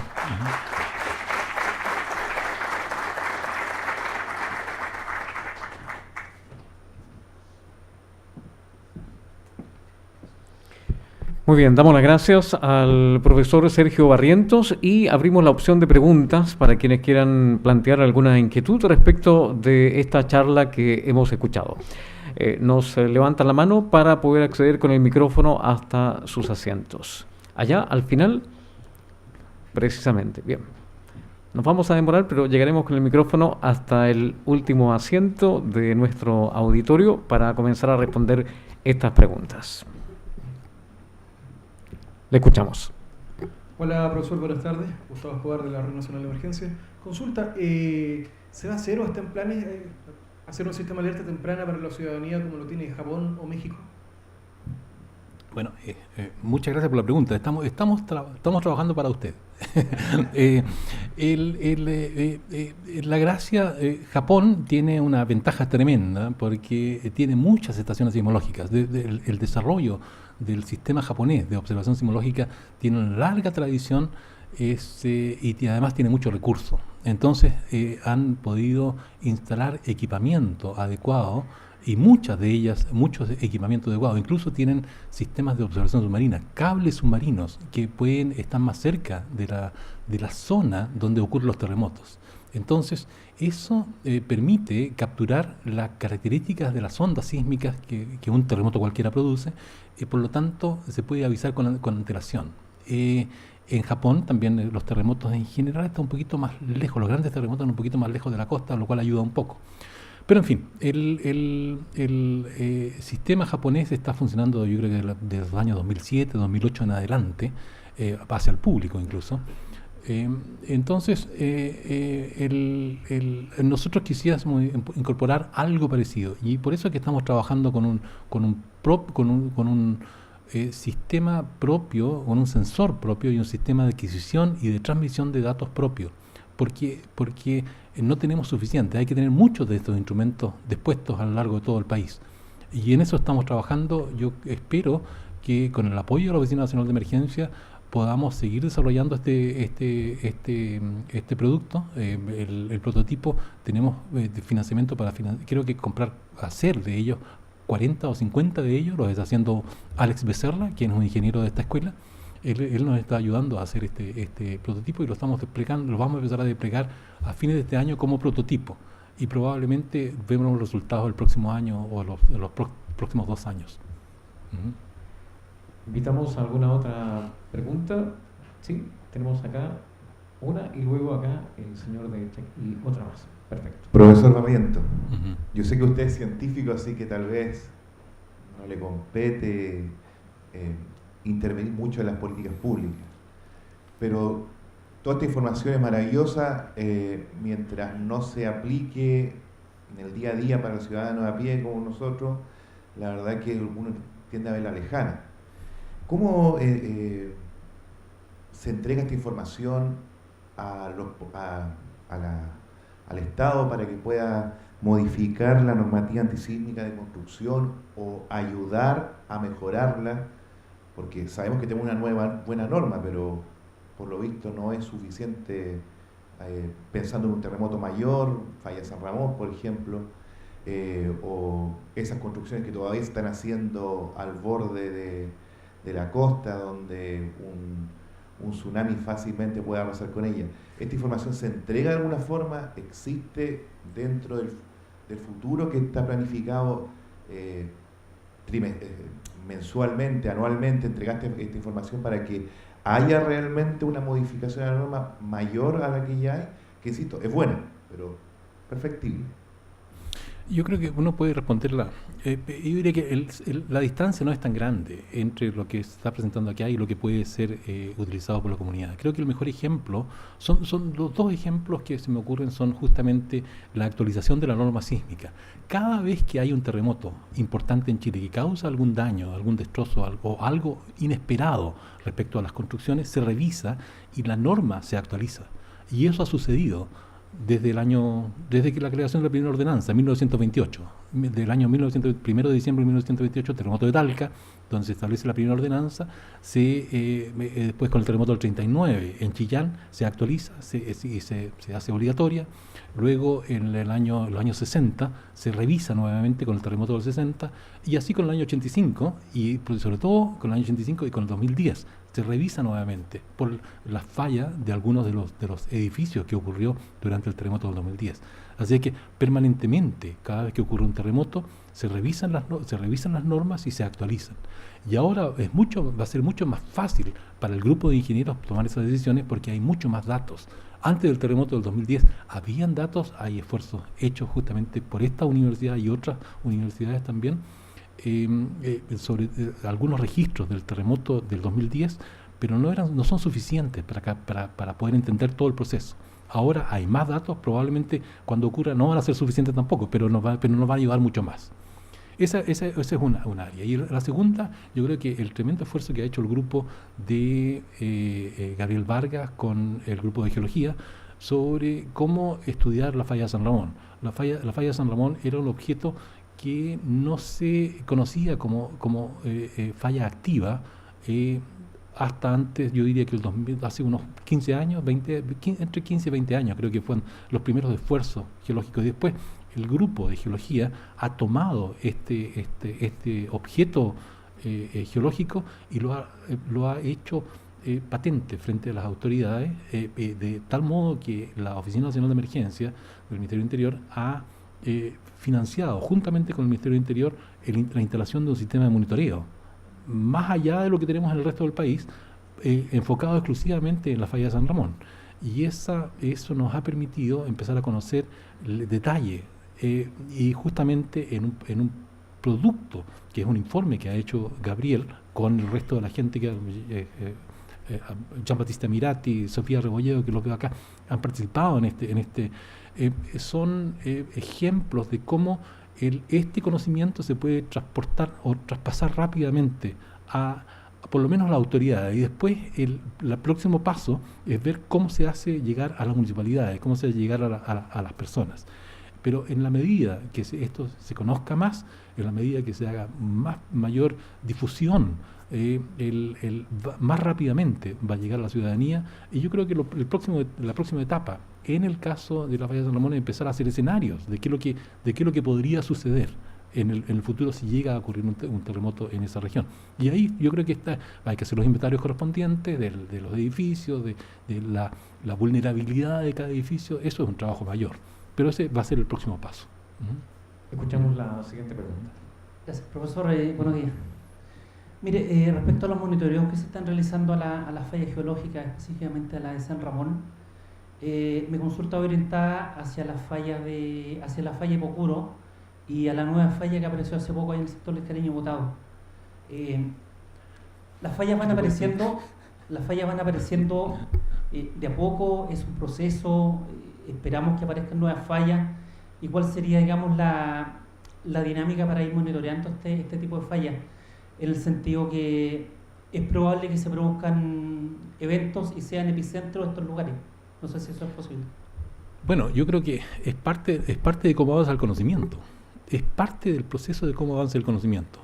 La falla de San Ramón, digamos, si uno hubiese hablado de una falla de San Ramón hace 30 años atrás, nadie habría dicho que nada. De hecho, inicialmente, y por favor, Sofía, corrígeme si estoy equivocado, la falla de Pocuro se creía que era una falla normal, que era una falla que limitaba a la cuenca de Santiago, levantando la cordillera, y la cuenca bajaba de esa manera por una falla normal. ¿Cómo se generan las cuencas en la mayor parte del mundo? Esa es la interpretación de la falla de Pocuro. Y posteriormente, con el nuevo análisis, se revisa muy bien las características de esa falla y se encuentra que no, que es una falla inversa, donde la cordillera se monta sobre la cuenca y no es inactiva, es muy lenta, pero es activa. Razones de, no sé, yo creo que estamos hablando de menos de 1 milímetro por año. Entonces, eso es el avance del conocimiento. El avance es el que personas van a escudriñar y se dan cuenta de que hay algo raro, hay algo que no es como se conoce hasta el momento. El establishment cree que es de esta manera, pero no, en realidad no. Hay algo que no funciona. Y entonces levantan la lucecita y dicen, aquí hay algo que hay que estudiar. Y entonces todo el mundo se empieza a dar cuenta que en realidad sí había. Lo mismo está sucediendo con Mesa Mávida, la falla un poco más al sur, y yo creo que Cariño Botado fue la otra que está un poco más al norte, que se ha empezado a reconocer que eventos como la falla de San Ramón también ocurren en otras partes del país. Y lo natural ahora es seguir estudiándolas, es empezar a ver, bueno, veamos cuándo se activaron por última vez, si es que se pueden hacer estudios paleosismológicos. La primera pregunta es, ¿desde dónde hasta dónde se extiende? ¿Cuándo ocurrieron? ¿Qué frecuencia de ocurrencia tienen los terremotos en esa falla? ¿Cuándo fue la última vez que se activó? Todas esas preguntas hay que empezar a responderlas. Y eso se hace con estudios, con gente que se dedique, que vaya, con incentivos para que lo vayan a estudiar. Entonces, hay todo un proceso que se demora, que no es tan instantáneo. Pero yo diría que vamos por la senda correcta. Estamos identificando estos lugares y estas no son las únicas. Más al norte y más al sur hemos encontrado sismicidad muy superficial, que también podría estar relacionada, seguro que está relacionado con fallas, pero están más profundas. Entonces no se pueden ver en la superficie. Así que con el nuevo sistema de observación estamos descubriendo nuevas cosas también. Y todo es parte del proceso de desarrollo del conocimiento. Escuchamos la siguiente pregunta. Profesor, buenas tardes. Mi nombre es Tomás, soy ingeniero civil en minas. Y mi consulta es sobre, en estos momentos hay una suerte de muchas aplicaciones en los celulares que entregan todo tipo de información, pasando por brasileños, chilenos, de todas partes. Entonces mi consulta es, ¿qué tan creíbles son estas aplicaciones donde a veces la gente común, como somos nosotros, las leyes y a veces se alarma, otros dicen son más escépticos, pero ¿cuál es la real importancia de todas estas aplicaciones que están actualmente? Yo diría que crea en la de nosotros, en la que maneja Catalina Caro. Nosotros tenemos la aplicación, respondemos preguntas y hacemos, esperamos que, yo creo que durante el próximo año establecer una aplicación del Centro Sismológico Nacional, para que puedan acceder a información oficial. Yo diría que una de las primeras mitos quizás que hay que derribar es el hecho de que los terremotos se pueden predecir.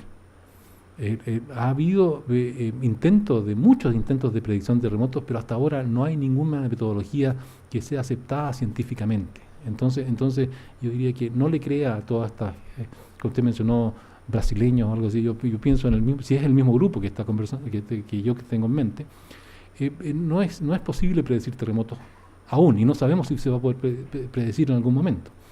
De modo que yo diría que no hay que creer en esos y solamente remitirse a agencias que proveen información oficial. Es la manera más segura de poder estar tranquilo y saber qué creer.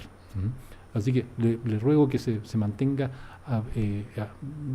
mire las aplicaciones que provienen de sitios oficiales reconocidos. Ok, tengo otra consulta también. Sí. Usted nombró 4 fallas en estos momentos, pero ¿qué sucede con las fallas que están en el norte? Hay grandes fallas, por ejemplo, Chuquicamata, Antofagasta, por ese lado. Sí, hay muchas más. Hay muchas otras fallas.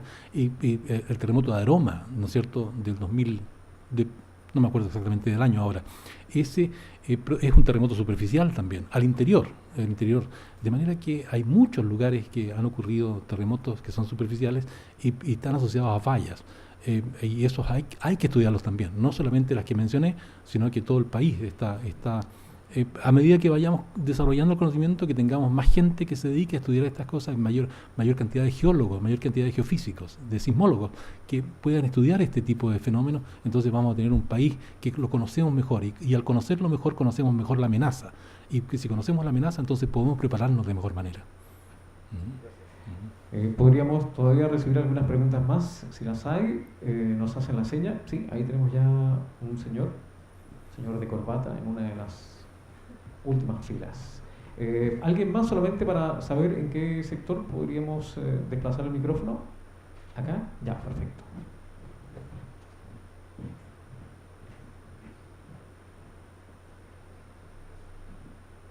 Don Sergio, aquí Pablo, periodista, tengo un Twitter de sismos, @tweetquay, me dedico a publicar sismos desde que era estudiante. Don Sergio, la gran mayoría de sismos en Chile son en la costa, son a un hipocentro entre 30 y 60 kilómetros alejados, pero también tenemos ejemplos de sismos al interior, como el de Chillán en 1939, y sismos bastante añinos como el de las Melosas de 1958. ¿Usted cree que subestimamos este tipo de sismos superficiales y por fallas? Perdón, ¿podría repetir la última parte de la pregunta? Sí. Es que, ¿usted considera que los sismos superficiales o por fallas son subestimados en nuestro país? Yo creo que, no son subestimados. Conocemos lo que está sucediendo, conocemos los terremotos que han ocurrido en el Cajón del Maipo, el terremoto del 58, de las Melosas. Terremotos como ese, también más al sur, han ocurrido al interior de Curicó, al interior de Los Ángeles. Tenemos información de terremotos superficiales y esos los estamos estudiando. Ahora, la incorporación a la normativa, eso demora un poco más. Eso ha demorado. Recién yo diría que lo estamos viendo, la manera de cómo estudiarlos de mejor manera y estimar en qué parte pueden ocurrir estos terremotos en otros lugares de Chile. En la falla de San Ramón, por ejemplo, los periodos de recurrencia son tan largos. La actividad de la falla de San Ramón, se cree que en este momento la penúltima fue hace 17.000 años atrás y la última fue hace 8.000 años atrás. Entonces, cuando uno hace estimaciones de peligro sísmico en esa región, debido a la falla de San Ramón, para estructuras que tienen una duración de 50 años o 80 años, prácticamente no aparece. Entonces la manera de cómo reflejar ese peligro es un poquito distinta, hay que considerarlo de otra manera. Pero eso se está siendo incorporado, los terremotos más profundos, como tipo Chillán, también están siendo incorporados en la norma. Se sabe que esos terremotos son bastante dañinos. La historia nos muestra que hay terremotos de ese tipo en 1950 bajo Calama, y el último importante ha sido en 2005 en Tarapacá, del mismo tipo de terremoto, de estos que ocurren a 100 kilómetros de profundidad, y son fallamientos normal. Esos producen mucho daño a la superficie, y de manera que han sido incorporados también en la norma. Así que no han sido subestimados. Otra cosa son estas fallas que están apareciendo en la superficie, que recién se está conociendo su potencialidad. Como digo, la falla de San Ramón hace 20 años o menos de 20 años que se conoce que es una característica geológica activa. Entonces, eso hace que tengamos que incorporarla en las estimaciones, o tratarla de manera distinta, pero enfrentando el problema y no haciendo que no existe, digamos. Por último, aparte de San Ramón, ¿hay otra falla que esté ubicada en alguna ciudad o lugar muy poblado? Volviendo al escenario de Chillán 39. Una falla que pase, y yo no estoy al tanto, probablemente haya fallas que pasen, pero ahora si son activas o no, ese es otro punto, es otro. Entonces, determinar la actividad de una falla, tenemos que preguntar, le puede preguntar directamente a su colega que está sentada delante suyo. Ella probablemente tenga la mayor, el compendio de fallas geológicas activas de Chile lo tiene en su cabeza. Muchas gracias. Profesor, vamos a escuchar acá la última pregunta de nuestro seminario. ¿Aló? Okay. Primero, felicitar al doctor Barrientos por su excelente exposición, muy completa. Muchas gracias.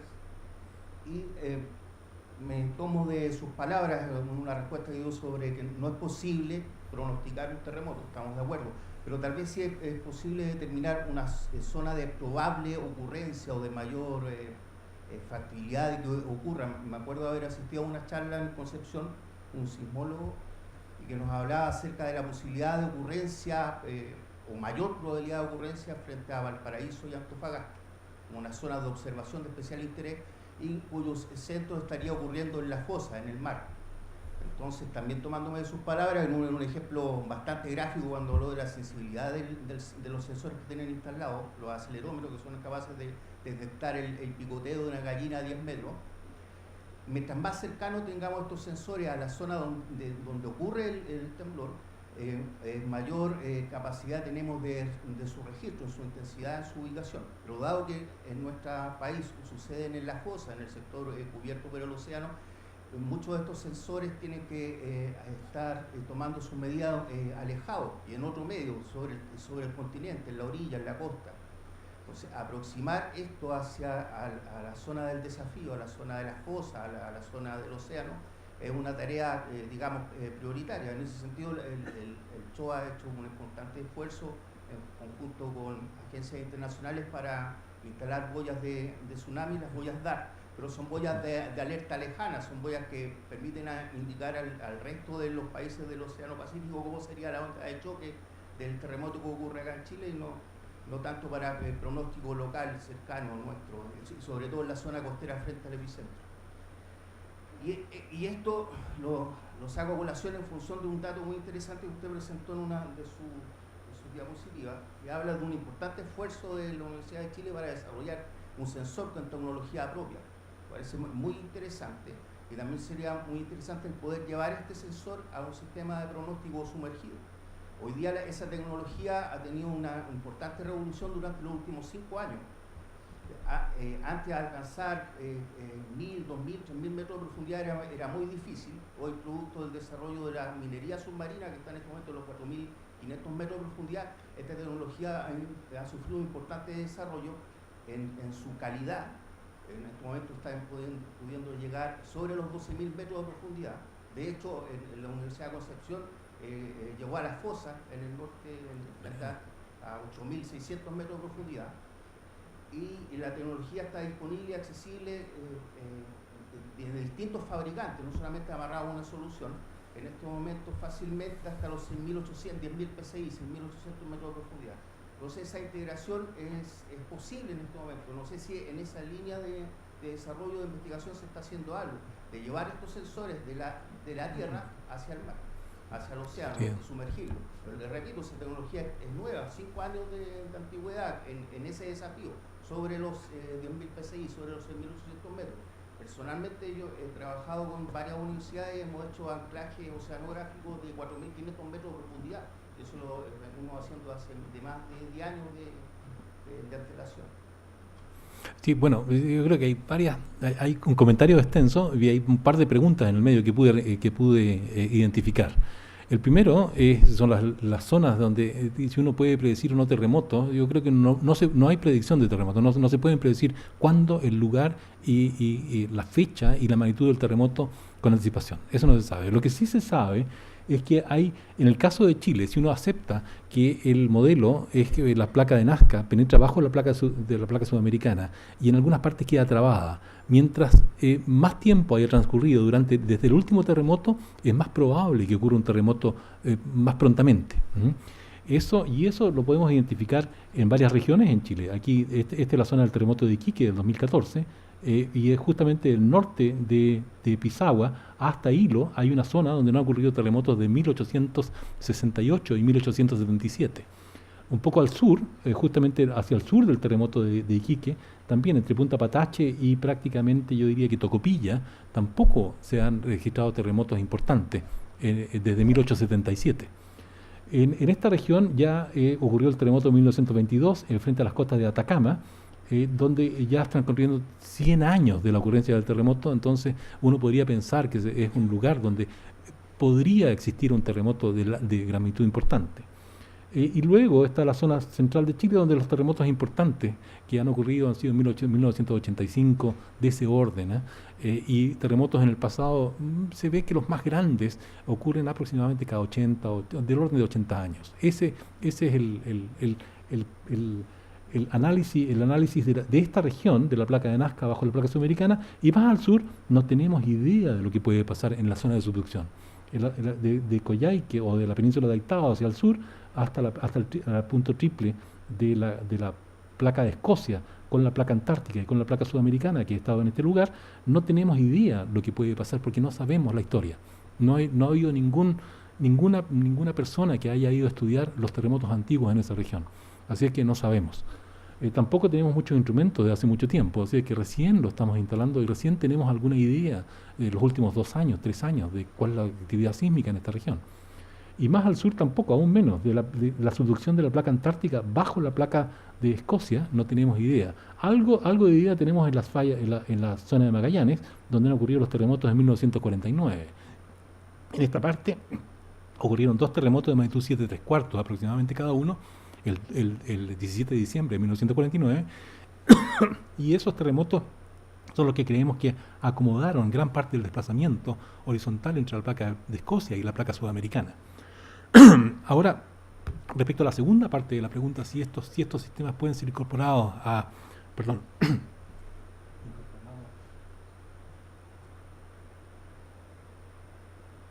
si pueden ser incorporados a sistemas de medición a más de 4.000 o 5.000 metros de profundidad, ya hay instrumentos que pueden hacer eso. Sin embargo, yo diría que la gran dificultad no está en el diseño mismo del instrumento para medir eso, sino que en cómo mantener ese instrumento funcionando y entregando información en tiempo real. Para hacer eso, en este momento, se requiere de cable. Y esa es la gran inversión, el poder establecer un sensor energizado y comunicado para traer la información desde ese sensor en tiempo real hasta la costa, hasta algún lugar en la superficie. Ese es el verdadero costo. Y a pesar de que nosotros hemos estado estudiando la facilidad con alguna gente interesada también, viendo estas posibilidades, aún son demasiado onerosas para un país como el nuestro. Entonces, yo diría que uno tiene que esperar algún desarrollo un poco más un poco más, yo diría que más baratos, y probablemente ese sea la fibra óptica, usar la fibra óptica como sensor, que ya hay cables establecidos, pero ahí se requiere mucha maduración de la tecnología. En este momento recién es incipiente, recién está logrando, pero con resultados prometedores.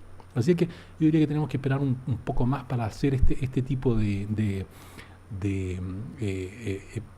pronóstico de qué es lo que puede suceder en el futuro, no respecto a terremotos, pero respecto al estudio de cómo observar los terremotos. Y con eso yo creo que termino la pregunta que usted me hizo. Muy bien, damos un gran aplauso al profesor Sergio Barrientos, quien ha realizado esta importante e interesante ponencia que pone punto final a nuestro seminario. Queremos agradecer también a todos ustedes y las preguntas que han enriquecido nuestra instancia de diálogo.